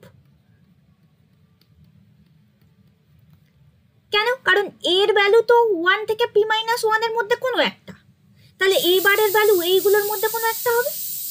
যা শুধু মাথায় বার দিয়েছি, আর কিছু করিনি। তার মানে এ বার কিন্তু এতে বিলং করছে, নো ডাউট। ওকে, এইবার তাহলে এবারের অর্ডারটা নিশ্চয়ই এই যে গ্রুপের অর্ডার তাকে ডিভাইড করবে, সেটা হচ্ছে পি মাইনাস ওয়ান। তার মানে এবারের অর্ডারটা নিশ্চয়ই পি মাইনাস ওয়ানের একটা ডিভাইজার হবে। ওকে, তার মানে এবারের অর্ডারটা পি মাইনাস ওয়ানের একটা ডিভাইজার। তার মানে কি? তার মানে যদি এবারের মাথায় আমি পি মাইনাস ওয়ান চাপাই, তাহলে আমি আইডেন্টিটি এলিমেন্ট পাবো। আইডেন্টিটি এলিমেন্ট কি? এই গ্রুপের আইডেন্টিটি এলিমেন্ট কি? One bar. তার মানে এবারের মাথায় এবারকে যদি আমি পি মাইনাস ওয়ান বার কম্পোজ করি, কারণ যেহেতু অর্ডার অফ এবারটা পি মাইনাস ওয়ানকে ডিভাইড করছে, অর্ডার অফ এবারটা পি মাইনাস ওয়ানের একটা ফ্যাক্টর, তাহলে এবারের মাথায় যদি আমি পি মাইনাস ওয়ানকে চাপাই, অর্থাৎ যদি আমি এবারকে পি মাইনাস ওয়ান বার কম্পোজ করি, তাহলে অবশ্যই আমি আইডেন্টিটি এলিমেন্ট পাবো। এবং সেটা এর আগে আমি দেখিয়েছি, এই যে এখানে, এই যে এই জিনিসটাই ওখানে অ্যাপ্লাই করেছি, আর কিছু না। ওখানে আইডেন্টিটি এলিমেন্ট ই লিখেছিলাম, এখানে শুধু আইডেন্টিটি এলিমেন্ট আমার ওয়ান বার, যেহেতু আমি ওই গ্রুপটাকে কনসিডার করেছি, আর কিছু না। A to the power order of G equal to e. এখানেও দেখো, এ তো একটা এলিমেন্ট, ওখানে এ এলিমেন্ট ছিল, এখানে এবার এলিমেন্ট। আচ্ছা, ওখানে অর্ডার অফ জি লিখেছিলাম, আর এখানে আমার গ্রুপ যেটা তার অর্ডারটা হচ্ছে p-1, সেটা আমি লিখলাম, এই যে গ্রুপ অফ অর্ডার p-1। তাহলে এবার to the power order of G, এটা আমার আইডেন্টিটি এলিমেন্ট দেবে। এখানকার আইডেন্টিটি এলিমেন্ট হচ্ছে আমার 1 বার। ওকে, এখানে লিখতে হবে পাশে 1 বার being the identity element।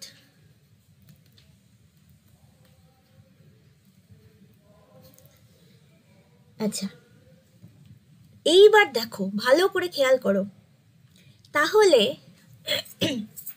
এই যে ক্লাসটা, এটা যা, এই যে এ বার টু দি পাওয়ার p-1 যা, এ টু দি পাওয়ার p-1 তার ক্লাস, এটা মানে কিন্তু একই ব্যাপার। এটা কার সাথে ইকুয়াল? 1 ক্লাসের সাথে ইকুয়াল হলো।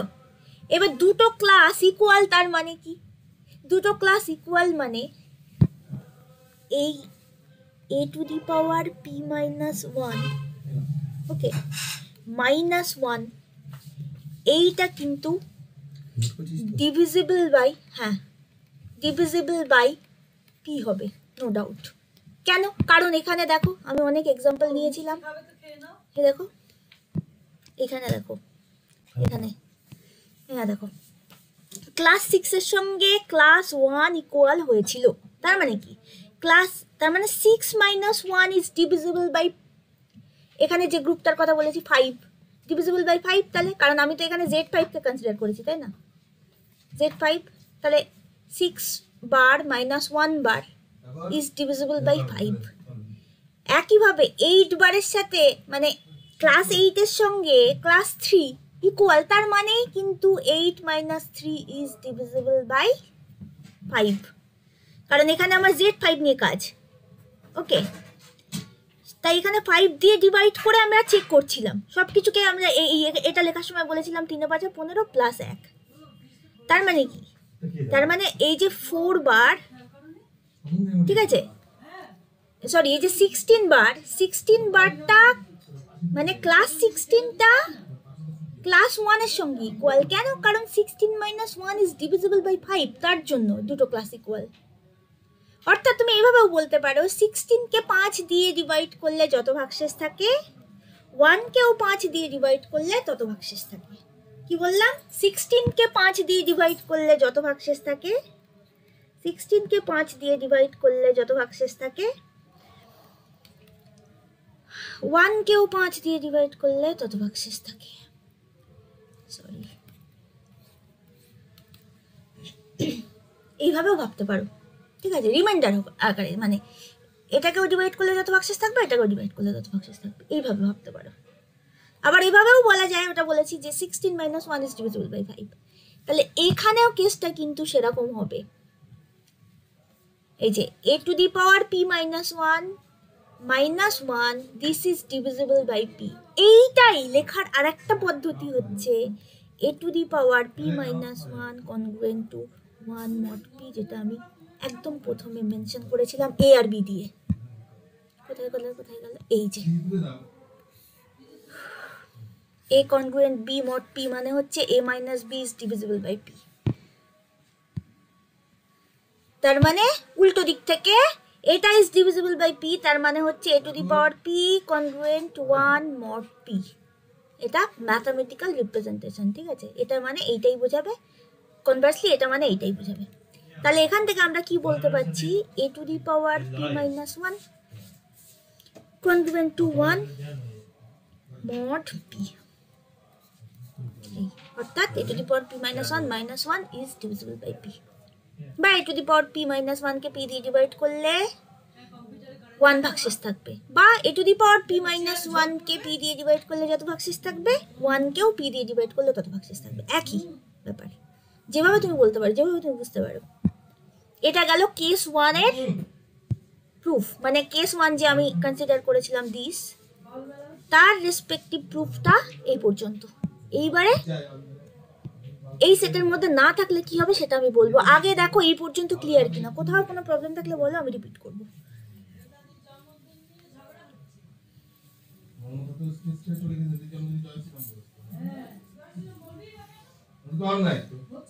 বলো। ওকে, এবার চলে আসছি তাহলে কেস 2-তে। যদি ওই সেটের মধ্যে আমার এ যদি আমার ওই সেটের মধ্যে না থাকে, ঠিক আছে, তাহলে এ কি হতে পারে?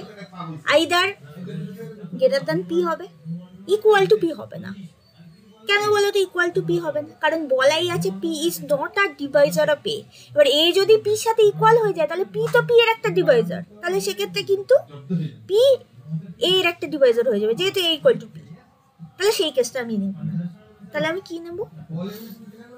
কেস 2-তে আমি তাহলে কনসিডার করছি greater than P or negative নাম্বারের জন্য। ওকে, কেস 2,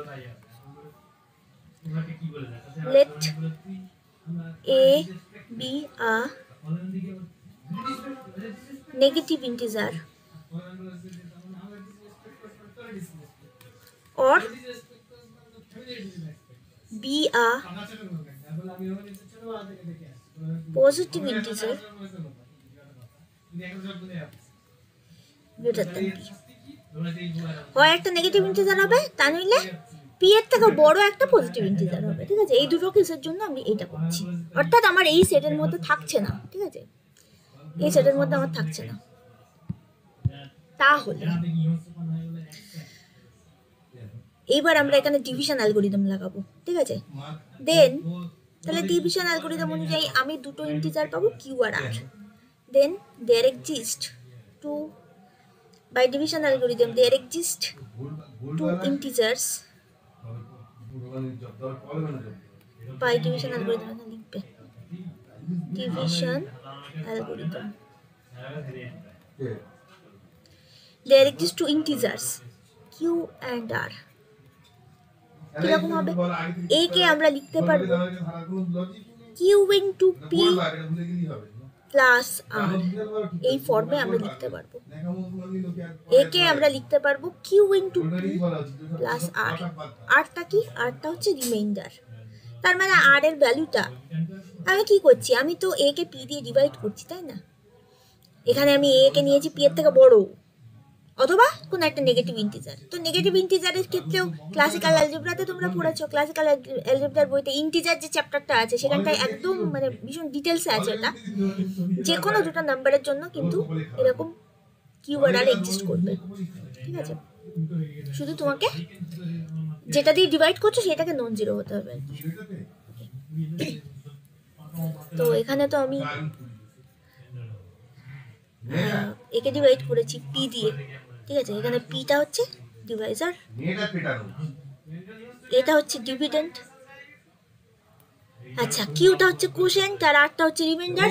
ওকে, এবার আর এর ভ্যালুটা নিশ্চয়ই পি এর থেকে ছোট হবে, অবভিয়াসলি পি এর থেকে ছোট হবে, কারণ আর এর ভ্যালু যদি পি এর থেকে বড় হয় তাহলে তো আমি আরেকবার দিয়ে দেবো, তখন এটা কিউ প্লাস 1 হয়ে যাবে, আরো একবার দিয়ে দেবো, ঠিক আছে। যত বড় হবে ততবার দেবো এখানে। তো রিমাইন্ডার যেহেতু সেটা অবশ্যই ডিভাইজারের থেকে ছোট হবে, ঠিক আছে। তাহলে আর এর ভ্যালু কিরকম হতে পারে? আর এর ভ্যালু হতে পারে 0 লেসার ইকুয়াল টু আর, 0 থেকে বড় অথবা সমান এবং পি এর থেকে ছোট। কিন্তু আর এর ভ্যালু যদি 0 হয়ে যায় তাহলে কি হবে বলো তো? আর এর ভ্যালু যদি 0 হয়ে যায় তাহলে এই পার্টটা ভ্যানিশ করে যাবে। আর এর ভ্যালু 0 মানে এটা থাকবে না, সেক্ষেত্রে এ ইকুয়াল টু কিউপি হয়ে যাবে। কিউপি হলে এ কিন্তু a is a divisor of p হয়ে যাবে, sorry p is not a divisor of a, ওইটাকে কন্ট্রাডিক্ট করে যাবে, p is a divisor of a হয়ে যাবে। তাহলে আমার এখানে আর এর ভ্যালু 0 হলে চলবে না, তাহলে 0 কেসটা আমি অমিট করে দেবো। তাহলে 0 কেসটা আমি অমিট করে দিলাম, ব্যাস। তার মানে আমার এখানে কিন্তু 0 লেস দেন আর লেস দেন পি, এই। ওকে, এইবার তাহলে এবার দেখো, এইবার তাহলে এখান থেকে কি বলতে পারি আমরা? এখান থেকে তাহলে বলতে পারি a minus r this is equal to q p. তার মানে p is a divisor of a minus r, তাই না? P is a divisor of a minus r, এই কথাটা বলা যা।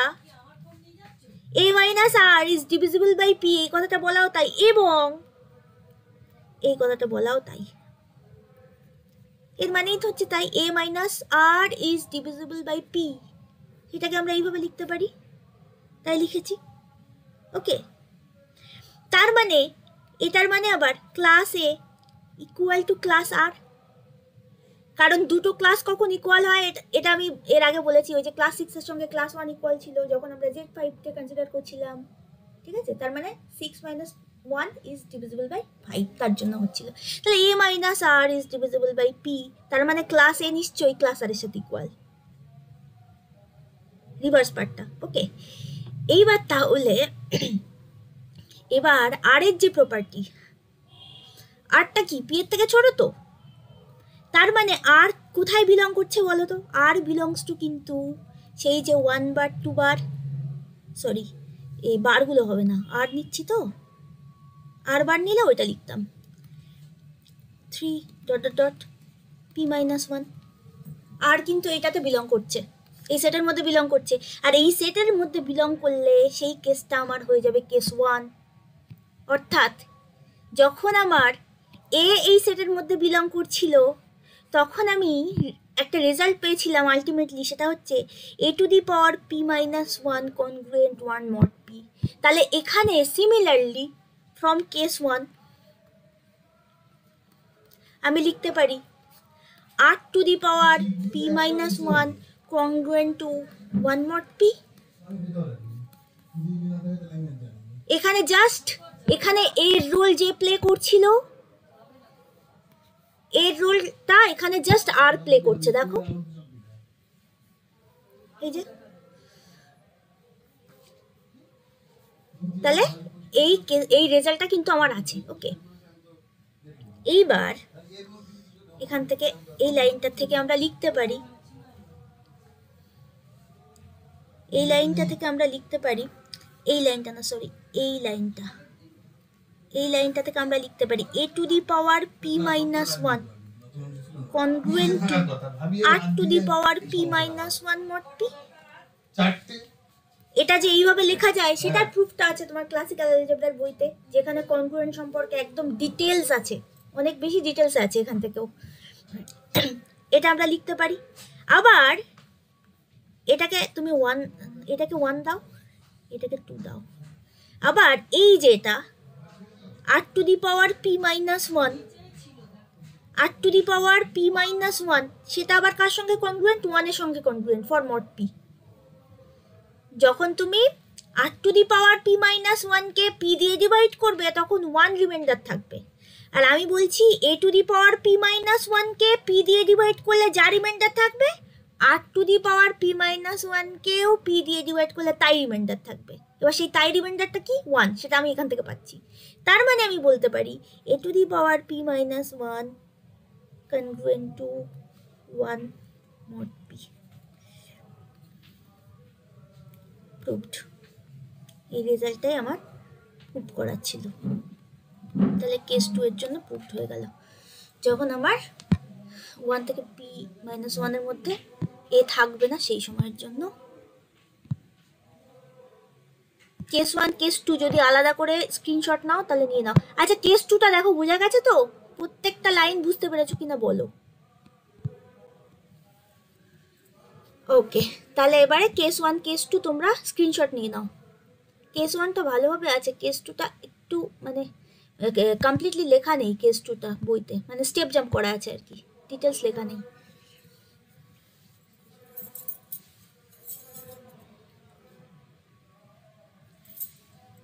স্ক্রল করলাম, তাহলে এই যে case 2।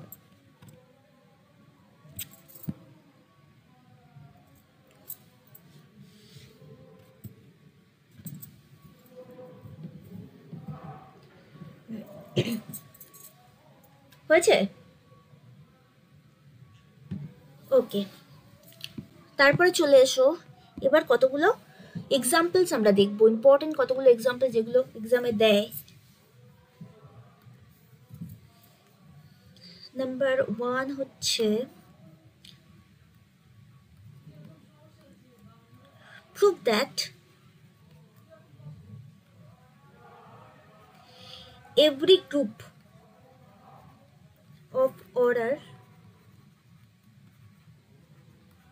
less than 6 is commutative। এটা হচ্ছে থিওরেম স্টেটমেন্টটা। 6 অর্ডারের থেকে ছোট অর্ডার বিশিষ্ট যে কোনো গ্রুপ যদি আমি কনসিডার করি তাহলে সে কমিউটেটিভ হবে, এটা আমাকে দেখাতে হবে। তো 6 থেকে ছোট মানে 1 to 5, তাই তো? তো আমরা ধরে নিচ্ছি let G be a group of order less than 6।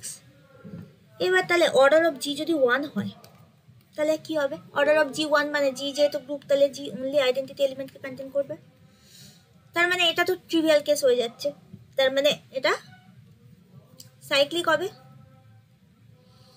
Cyclic group generated by e আর সাইক্লিক গ্রুপ হলে সেটা অবশ্যই অ্যাবিলিয়ান বা কমিউটেটিভ হবে। সো জি ইজ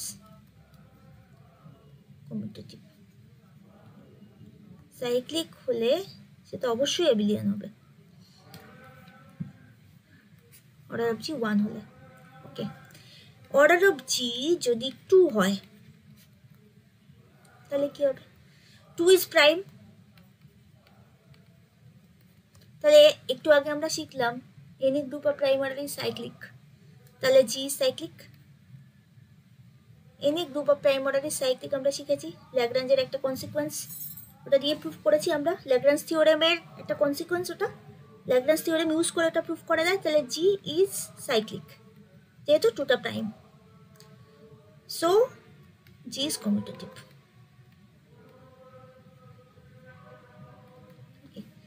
যদি অর্ডার অফ জি 3 হয় সেম লজিকে প্রাইম, তাহলে আবার সাইক্লিক অ্যান্ড সো কমিউটেটিভ।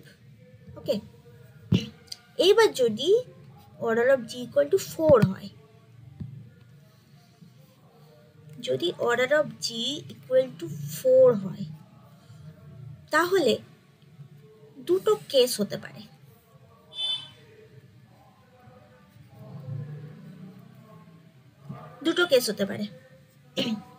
প্রথমত 4 এর কি কি ডিভাইজার আছে আগে এগুলো আমরা দেখি। ডিভাইজার অফ 4 কি কি আছে? 1, 2 আর 4, এই তিনটের বাইরে আর দ্বিতীয় কোনো ডিভিশন নেই, তাই তো? এবার দুটো কেস হতে পারে। কেস 1 হচ্ছে if there exists an element of order 4, মানে একটা a exist করবে, there exists a belongs to G such that order of a equal to 4, আর 4টা আবার কি? সেটা হচ্ছে অর্ডার অফ জি। তাহলে এমন একটা এলিমেন্ট পাওয়া গেছে যার অর্ডার কি না গ্রুপের অর্ডারের সঙ্গে সমান, তার মানে অবশ্যই জি সাইক্লিক হবে।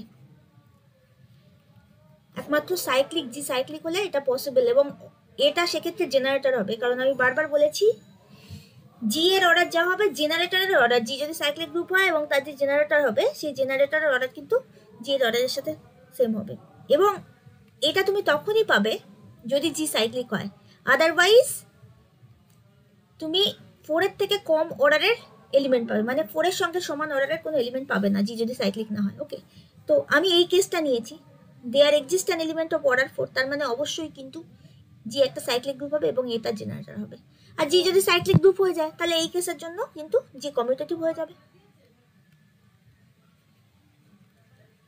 ওকে, এবার কেস 2 হচ্ছে যদি আমি 4 অর্ডারের কোনো এলিমেন্ট না পাই, তাহলে case 2 there doesn't exist any element of order 4 অর্ডারের কোনো এলিমেন্ট আমি পেলাম না, তাহলে এলিমেন্টের অর্ডার কি কি হতে পারে? আইদার 1 হবে আর 2 হবে, আর তো কোনো অপশান নেই, কারণ আমাকে তো 4কে ডিভাইড করতে হবে রে বাবা। 3 অর্ডারের কোনো এলিমেন্ট থাকবে না, যেহেতু 3 is not a divisor of 4। তাহলে 1 অর্ডারের এলিমেন্ট, তাহলে 1 অর্ডার বলতে সে তো আইডেন্টিটি এলিমেন্ট হবে, ঠিক আছে? তো there exist 1 element of order 1 that is identity element, that is e, ঠিক আছে? আইডেন্টিটি এলিমেন্টের অর্ডার এটা 1 অর্ডারের একটাই এলিমেন্ট আমি পাবো, কারণ আইডেন্টিটি এলিমেন্টটা একটাই থাকবে। তাহলে ওয়ান অর্ডারের একটাই এলিমেন্ট আমি পাবো, তাহলে বাকি যে নন আইডেন্টিটি এলিমেন্ট তাদের অর্ডার কত হবে? কোনো অপশান নেই, 2 হতে হবে, কারণ 4 তো হতে পারবে না। 4 অর্ডারের কেসটা তো আমি এখানেই কনসিডার করে ফেলেছি। যেহেতু 4 অর্ডারের কোনো এলিমেন্টকে কন্টেন করে না, তাহলে নন আইডেন্টিটি এলিমেন্টগুলোর অর্ডার কিন্তু 2 হবে।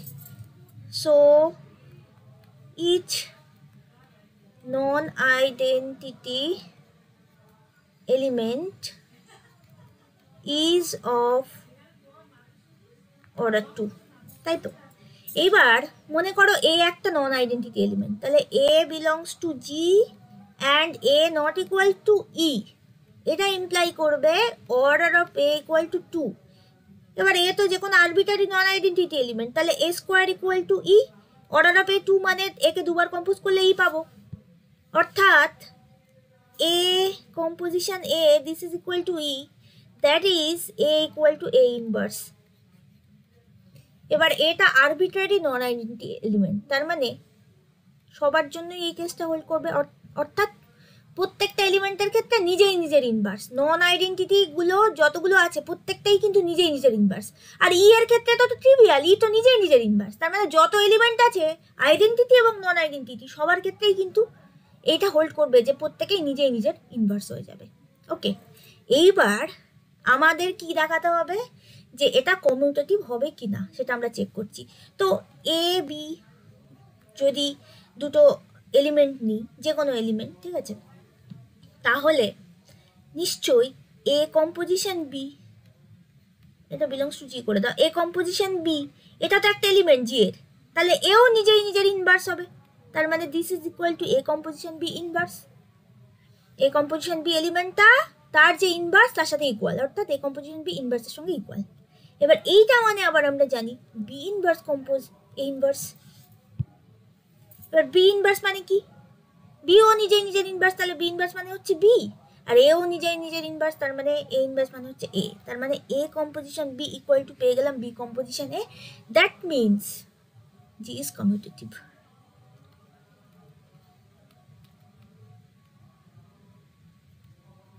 কারণ আমরা দুটো আরবিটারি এলিমেন্ট নিয়ে চেক করলাম যে a composition b equal to b composition ডে এরা হোল্ড করছে। তাহলে কি পেলাম? যদি গ্রুপের অর্ডার 4 হয় দুটো কেসেই কিন্তু আমরা পেয়ে গেলাম যে জি কমিউটেটিভ গ্রুপ হবে। ওকে, এবার আর একটা কেস আমাদের বাকি আছে, সেটা হচ্ছে যদি জি এর অর্ডার 5 হয়, তো এটা তো ট্রিভিয়াল হয়ে গেল। Order of G equal two 5 prime, every group of prime order is cyclic, তো জি ইজ সাইক্লিক। তাহলে 6 থেকে ছোট অর্ডার বিশিষ্ট যে কোনো গ্রুপ যদি আমরা কনসিডার করি তাহলে সে কিন্তু কমিউটেটিভ হয়ে গেল। প্রুফ বোঝা গেছে? ওকে, আচ্ছা, তারপরে আর একটা ইম্পর্টেন্ট এক্সাম্পলে চলে এসো।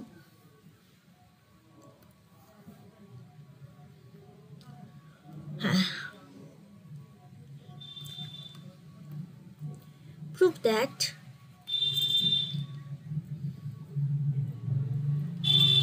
that a non-commutative group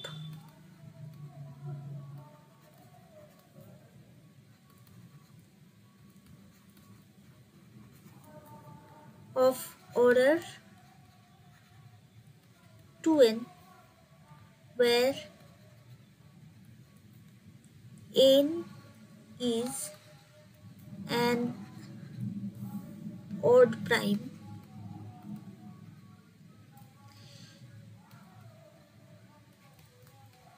must be a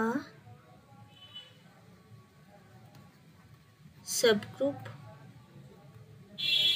of order n greater than 1। odd prime মানে তো এমনিতেই greater than 1 হবে, এটা এমনিতেই হোল্ড করবে, ঠিক আছে? odd prime বলেছে তো, greater than 1 greater than 2 হবে, 3 হতে পারে, সব থেকে ছোট 3 হতে পারে odd prime। আচ্ছা, এটা আমাদেরকে প্রুফ করতে হবে। তো অর্ডার অফ জি এখানে হচ্ছে 2n, হলো। তাহলে 2n এর ডিভাইজার কি কি আছে? 1, 2, n আর 2n। এর বাইরে কোনো ডিভাইজার নেই। কেন নেই? কারণ n হচ্ছে একটা অড প্রাইম। n যেহেতু একটা অড প্রাইম, তাহলে এই চারটের বেশি আমি 2n এর আর কিন্তু ডিভাইজার পাবো না, কারণ n কে আমি আর ফ্যাক্টরাইজ করতে পারবো না, ঠিক আছে? তাহলে গ্রুপে এলিমেন্ট যেহেতু এলিমেন্টগুলো যেহেতু গ্রুপের অর্ডারকে ডিভাইড করে, তাহলে possible order of the elements কি কি হতে পারে? So possible orders of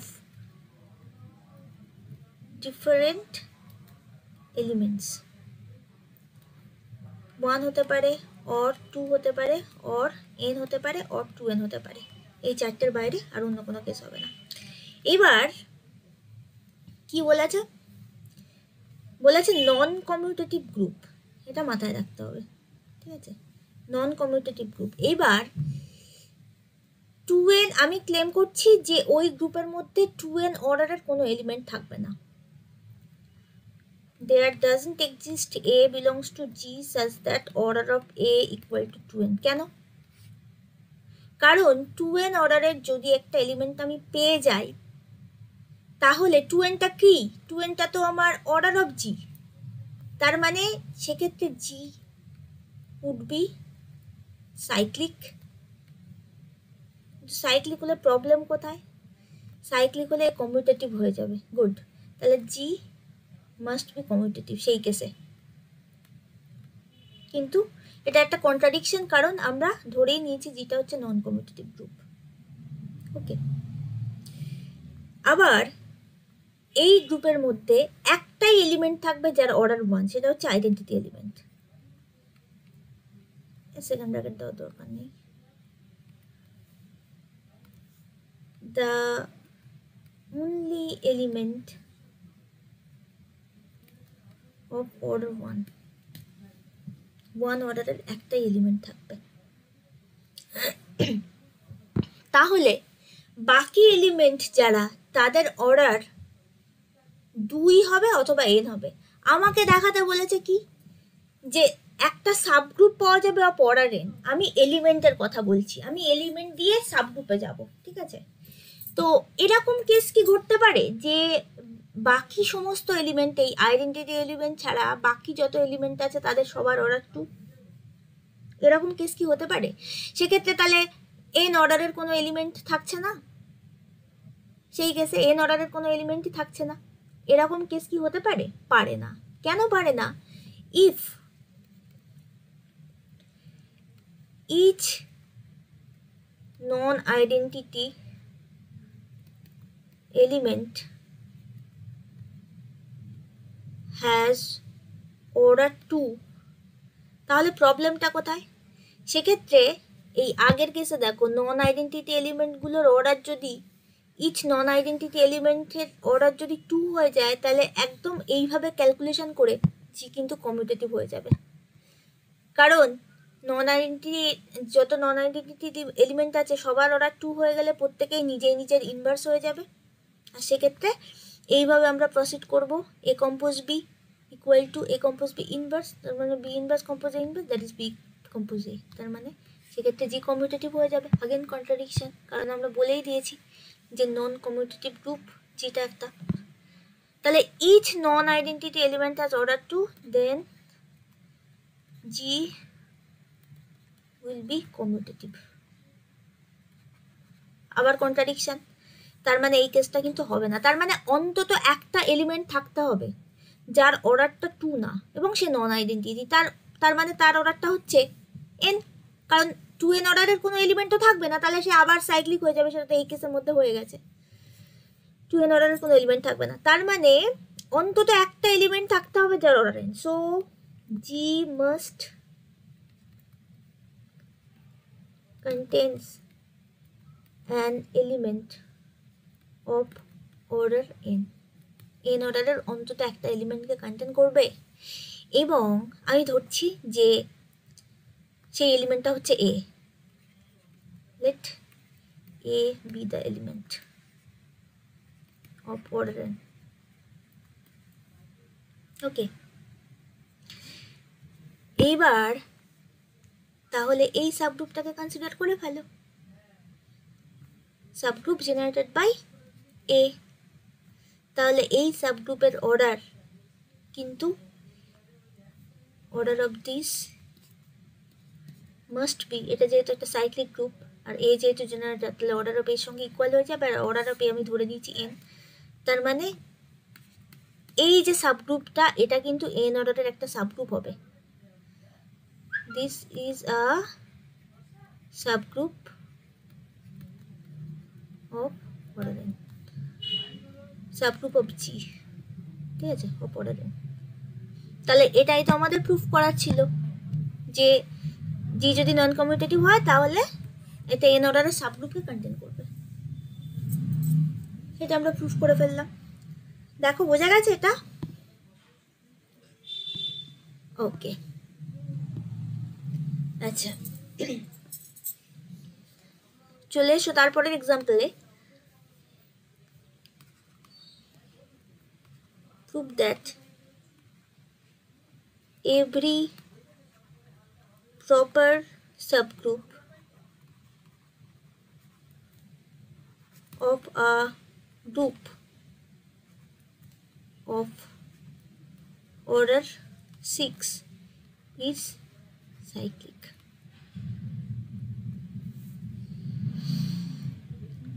Every proper subgroup of a group of order 6 is cyclic. তো 6 এর কি কি ডিভাইজার আছে সেটা দেখি, কারণ সাবগ্রুপের অর্ডার তো গ্রুপের অর্ডারকে ডিভাইড করবে। তো 6 এর ডিভাইজার কি কি আছে? 1 2 3। তার মানে যদি জি গ্রুপ হয় অফ অর্ডার 6 আর এইচ যদি ওর একটা সাবগ্রুপ হয়, তাহলে অর্ডার অফ এইচ কি কি হতে পারে? 1 হতে পারে, অর 2 হতে পারে, অর 3 হতে পারে। এবার যদি order of H equal to 1 হয় তাহলে সেক্ষেত্রে H equal to singleton identity হয়ে যাবে, তাই তো? আর সিঙ্গলটন আইডেন্টিটি মানে সাইক্লিক জেনারেটেড বাই ই। যদি order of H equal to 2 হয়ে যায় তাহলে প্রাইম, আর every group of prime order is cyclic, so H is again cyclic. আর অর্ডার অফ এইচ যদি 3 হয়ে যায় সেম লজিকে, এটাও তো প্রাইম, তাহলে আবার সাইক্লিক। এই তিনটে কেসই তো দেখার, তো এটা প্রুভড। বোঝা গেছে? ওকে, আচ্ছা তো এখান থেকে একটা কনসিকুয়েন্স বা অ্যাপ্লিকেশন বলতে পারো এই রেজাল্টের, সেটা হচ্ছে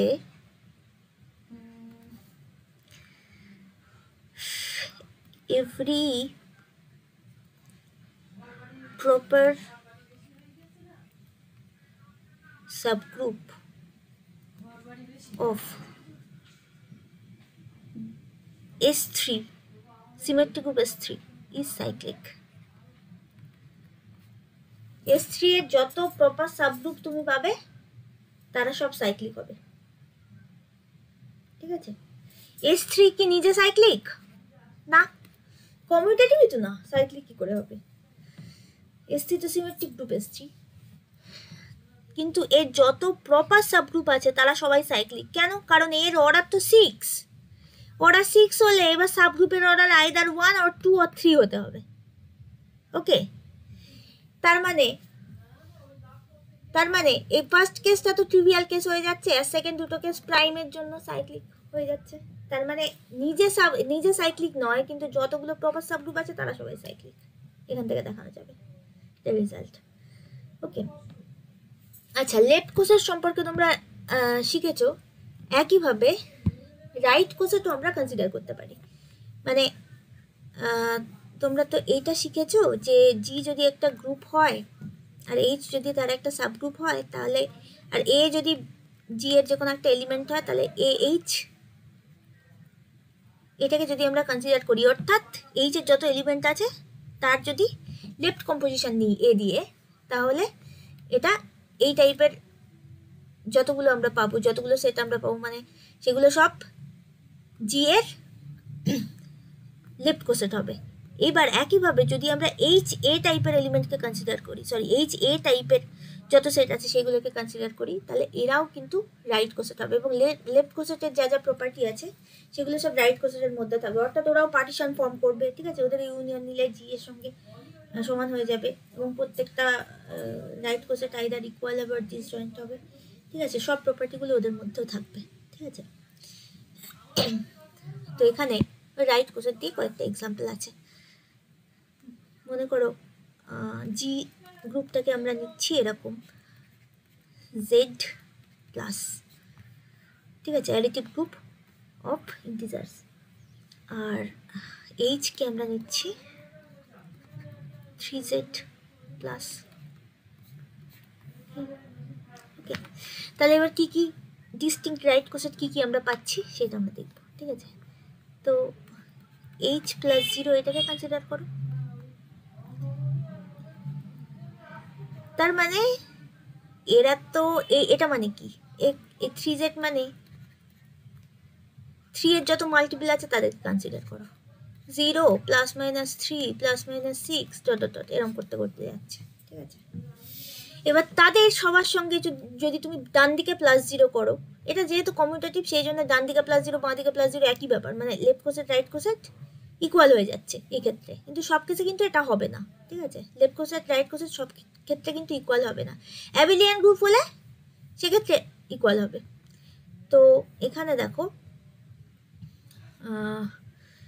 তো এইচ প্লাস 0 মানে তো এই এলিমেন্টগুলোই থাকবে, কারণ ডান দিকে 0 যোগ করা মানে তো ব্যাপারটা একই দাঁড়াচ্ছে, তার মানে আমার এটা কিন্তু এইটাই থেকে যাচ্ছে, কোনো চেঞ্জ হচ্ছে না, মানে 0 plus minus 3 plus minus 6 dot এটাই আমার থাকছে। ওকে, তার মানে এইচ পাচ্ছি আমি। ওকে, যদি এটাকে কনসিডার করি এইচ প্লাস 1, তাহলে এই এদের সবার সঙ্গে 1 যোগ হবে, 1 প্লাস মাইনাস 3 প্লাস 1, তার মানে একবার আসবে 4 আর একবার আসবে -2, ঠিক আছে। আচ্ছা, 6 এর সঙ্গে প্লাস 6 প্লাস 1 করলে 7 আসবে একবার, আর একবার আসবে তোমার -5। হ্যাঁ, এইভাবে এই এলিমেন্টগুলো সব এর মধ্যে থাকবে। আচ্ছা, আর একটা হচ্ছে এইচ প্লাস 2, তার মানে সবার সঙ্গে 2 অ্যাড করো, তার মানে 2 আসবে, এর সঙ্গে 2 করলে 5 আর প্লাস 2 করলে -1। ওকে, একইভাবে এটাও হয়ে যাবে তোমার প্লাস 2 করলে 8 আর এটা হয়ে যাবে প্লাস 2 করলে -4, এইভাবে আসবে। এই তিনটে তোমার ডিস্টিংক্ট লেফট কোসেট তুমি পাবে, আর কোনো কিন্তু লেফট কোসেট তুমি পাবে না এর বাইরে। কেন পাবে না দেখো, কারণ যদি কনসিডার করো এরকম এইচ প্লাস 3, তো কী হবে, এইচ প্লাস 3 করলে কাদেরকে পাবে, এর সঙ্গে 3 অ্যাড করো, 3 অ্যাড করলে এখানে 3 হবে, এখানে 3 প্লাস 3 একবার 6 হচ্ছে আর একবার হচ্ছে 0, দেখো। আচ্ছা, এটার সঙ্গে 3 করলে কত হবে, 9 হচ্ছে একটাতে, আর একটা হচ্ছে তোমার -3, তো দেখো এই যে -3 প্লাস 3 6 0 9 সব 3 এর মাল্টিপল, তার মানে এইটা হয়ে যাচ্ছে, এইটা এইচ হয়ে যাচ্ছে, এইটাকেই আবার দেবে ও। এরকম একইভাবে যখন এইচ প্লাস 4 করবে দেখবে সব এলিমেন্টগুলো এখানে বসে আছে, ঠিক আছে, এইচ প্লাস 4 যখন করবে, এইচ প্লাস 5 যখন করবে তখন দেখবে সব এলিমেন্টগুলো এখানে এসে বসে আছে, এইরকম ব্যাপার আর কি। তার মানে ডিস্টিংক্ট লেফট কোসেট বলতে তুমি এইগুলোকে পাবে। ওকে, এই তিনটেই হয়ে যাবে ডিস্টিংক্ট লেফট কোসেট। আচ্ছা, আর একটা কেস কনসিডার করি, আর একটা ডিফারেন্ট এক্সাম্পল। মনে করো জি ইকুয়াল টু তুমি সিমেট্রিক গ্রুপ S3 নাও, আর এইচ ইকুয়াল টু নাও subgroup rho naught rho 3। Okay, rho naught rho 3। এইবারে এখানে আমি লেফট কোসেটগুলোকে কনসিডার করবো, রাইট কোসেটগুলোকে কনসিডার করবো, এইচ রো নট, তার মানে এই এইচ এর এলিমেন্টের সঙ্গে রো নট দিয়ে ডান দিকে কম্পোজ করব, তার মানে রো নট আসবে ফার্স্টটা, আর এটা আসবে রো 3 রো নট। তো রো নট মানে সেটা অবভিয়াসলি রো নট হবে, আর rho 3 rho naught obviously rho 3 হবে। তার মানে আবার এটা আমরা এইচ পেলাম। ওকে, এবার আবার রো 3 করো। ও সরি, দাঁড়া, আগে রো নট নিয়েছি, এবার রো 1 নেব। রো 1 নেব। তো কম্পোজিশন টেবিলটা লিখে নিলে সুবিধা হবে। আমি কম্পোজিশন টেবিলটা লিখে নেব। হ্যাঁ, রো নট রো 1 হবে একটা, আর এটা হয়ে যাবে রো 3 রো 1। ঠিক আছে, কত আসে দেখি। এখানে কম্পোজিশন টেবিলটা লিখে নিচ্ছি। সিমেট্রিক গ্রুপের যে কম্পোজিশন টেবিল, কার সঙ্গে কি কম্পোজ করলে কি পাই সেটা লিখে নিচ্ছি। এটা লিখে নেওয়ার একটা পদ্ধতি আছে, খুব তাড়াতাড়ি লিখে ফেলা যায় একটা জিনিস মনে রেখে। তো রো নট, হ্যাঁ অর্ডারটা মেনটেন করে, রো 2 রো 3 রো 4 রো 5, তাই তো। Rho naught rho 1 rho 2 rho 3 rho 4 rho 5। এই সিমেট্রিক গ্রুপ সম্পর্কে তোমরা নিশ্চয়ই খুব ডিটেলসে শিখেছো, মানে রিফ্লেকশন রোটেশন এইগুলো দিয়ে। ফার্স্ট তিনটে যে মানে রোটেশনকে ডিনোট করে আর লাস্টগুলোকে ফ্লিপকে ডিনোট করে, সেইগুলো দিয়ে। আমি সেখানে এত ডিটেলসে বলবো না, আমি জাস্ট কম্পোজিশন টেবিলটা বলছি, আমার এইখানে কাজে লাগবে তাই। ওকে, তো এটা কি হবে? Rho naught rho 1 rho 2 rho 1 rho 2 rho naught rho 2 rho naught rho 1। আচ্ছা, তারপরে আমি এইটা লিখি, আমি এইভাবে মনে রাখি। রো 1 রো 2 রো 2 প্রথমে আসবে, তাই না? রো 2 তার রো 1, আবার রো 1 রো 2 রো নট। হলো, এইবার এইগুলোকে লিখি। রো 3 রো 4 রো 5, এটা হয়ে যাবে কত? Rho 3 rho 4 rho 5। এটা একইভাবে হয়ে যাবে rho 4 rho 5 rho 3 rho 5 rho 4। এটা হয়ে যাবে rho 3 rho 4 rho 5 rho 4 rho 5 rho না সরি রো 5 রো 3 রো 4। তারপর এটা হয়ে যাবে রো 4, এটা হয়ে যাবে রো 5, আর এটা হয়ে যাবে রো 3। এই, তাই তো। এবার তাহলে এখানে কম্পোজ করে করে বসিয়ে দিই। রো 3 রো 1, এটা তো তোমার রো 1 দেবে নো ডাউট। এটা রো 3 রো 1, তার মানে এইটা, আর রো 1 তার মানে রো 4 রো 1 রো 4 দেবে। আচ্ছা, এইচ রো 2, এইচ রো 2 তার মানে তোমার রো নট রো 2 আর রো 3 রো 2। তো ফার্স্টটা তো রো 2 দেবে, আর রো 3 রো 2 তার মানে রো 3 রো 2 তার মানে রো 5 দেবে এটা। আচ্ছা, এইচ সরি এটা এইচ রো 3, তার মানে রো নট রো 3 আর রো 3 রো 3।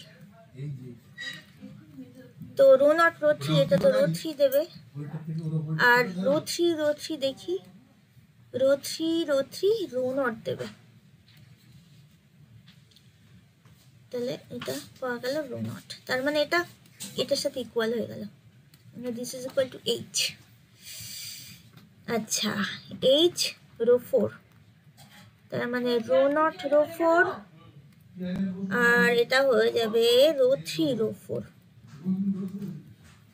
তো রো নট রো 4টা তো রো 4 দেবে, আর রো 3 রো 4 রো 3 রো 4 তার মানে রো 1 দিয়ে দেবে। তার মানে এটা কিন্তু হয়ে গেল এইচ রো 1। দেখো, rho 1 rho 4 rho 1 rho 4 H rho 1, আর একটা আছে এইচ রো 5, তার মানে তোমার এটা হয়ে যাবে rho naught rho 5 rho 3 rho 5। তো এটা রো 5 হয়ে যাবে, আর এটা রো 3 রো 5, তার মানে তোমার হয়ে যাবে রো 2।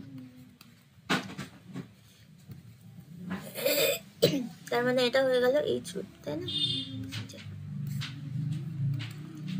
এইচ রো 2, তার মানে ডিস্টিংক্ট লেপকো সেট কিন্তু তুমি পাচ্ছ 3টে, যদিও এলিমেন্ট 6টা আছে। ডিস্টিংক্ট লেপকো সেট তুমি 3টে পাচ্ছ। সরি, এখানে রাইট কোসেট, ডিস্টিংক্ট রাইট কোসেট তো তুমি 3টে পাচ্ছ, লেফট কোসেট তো তুমি 3টে পাবে। ঠিক ঠিক আছে।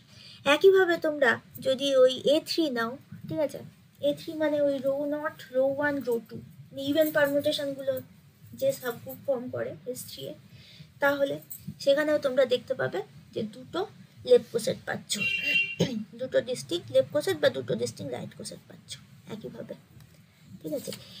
এবার আর দু একটা এক্সাম্পল, মানে দু একটা ম্যাথমেটিক্যাল প্রবলেম আমরা সলভ করব।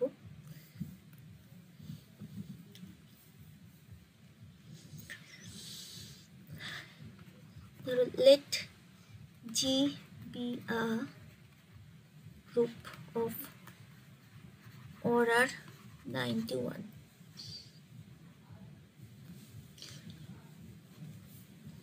Okay.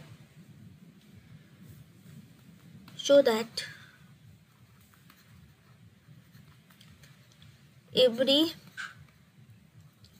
proper subgroup of G is cyclic.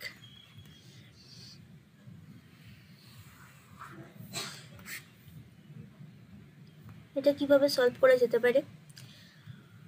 জি একটা গ্রুপ অফ অর্ডার 91 না দিয়ে অন্য কিছু দিতে পারে তোমার, আমি একটা জেনারেল কেস বলে দেবো, ঠিক আছে। জি এখানে অর্ডার অফ জি হচ্ছে 91, ওকে। 91 মানে 7 into 13, 7, 13 ডিস্টিংক্ট প্রাইম। তাহলে ডিভাইজর অফ 91 কি হবে? 1, 7, 13 আর 91, তাই তো। এবার প্রপার সাবগ্রুপের কথা যখনই উঠেছে তখন আমি 91টা বাদ চলে যাবে, এই অর্ডারের গ্রুপ নিতে হবে। এখানে দেখো 1 হলে তো ট্রিভিয়াল কেস হয়ে যাবে, এইচ যদি এটা হয়ে যাবে, যদি 7 হয় তাহলে প্রাইম, আর যদি 13 হয় তাহলেও প্রাইম। তাহলে 7 আর 13 কাছে প্রাইম, তার জন্য গ্রুপটা সাইক্লিক হয়ে যাবে। তাহলে এই তিনটে কেসে প্রত্যেকটাতেই তো সাইক্লিক হয়ে যাচ্ছে, তাহলে আমার এইটা subgroup of G proper subgroup হলেই আমার সাইক্লিক হয়ে যাবে, প্রুভড। এটা তোমার জেনারেল কেসে এইভাবে দিতে পারে, এইভাবে দিতে পারে জেনারেল কেসে। let G be a group of order PQ where P and Q are distinct primes. Prove that every subgroup of order G is cyclic. একইভাবে করতে হবে, ঠিক আছে। পি আর কিউ মানে কি কি সেক্ষেত্রে কনসিডার করলে, যদি আমরা ডিভাইজারগুলোকে কনসিডার করি তাহলে 1, P Q R P Q. এবার পি কিউটা বাদ যাবে কারণ প্রপার বলে দিয়েছে। 1টা ট্রিভিয়াল কেস, ওটা সিঙ্গেলটনই হয়ে যাবে। পি আর কিউ দুটোই তো প্রাইম, তাহলে তাদের জন্য গ্রুপটা সাইক্লিক হয়ে যাবে, সাবগ্রুপটা সাইক্লিক হয়ে যাবে। এইভাবে সলভ করা যেতে পারে, ওকে। আচ্ছা,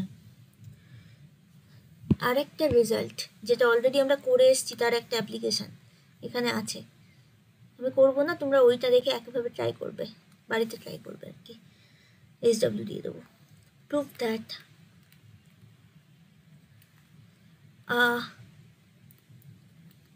non-commutative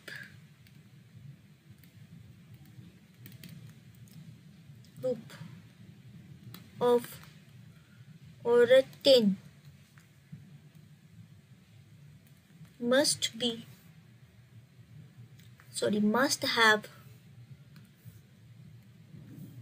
have a subgroup of order 5. Non-commutative group of order 10 must have a subgroup of order 5. এটা অলরেডি আমরা এই জেনারেল কেসটা অলরেডি আমরা সলভ করে ফেলেছি, যা তার একটা অ্যাপ্লিকেশন, ঠিক আছে? এই যে করেছিলাম না এখানে,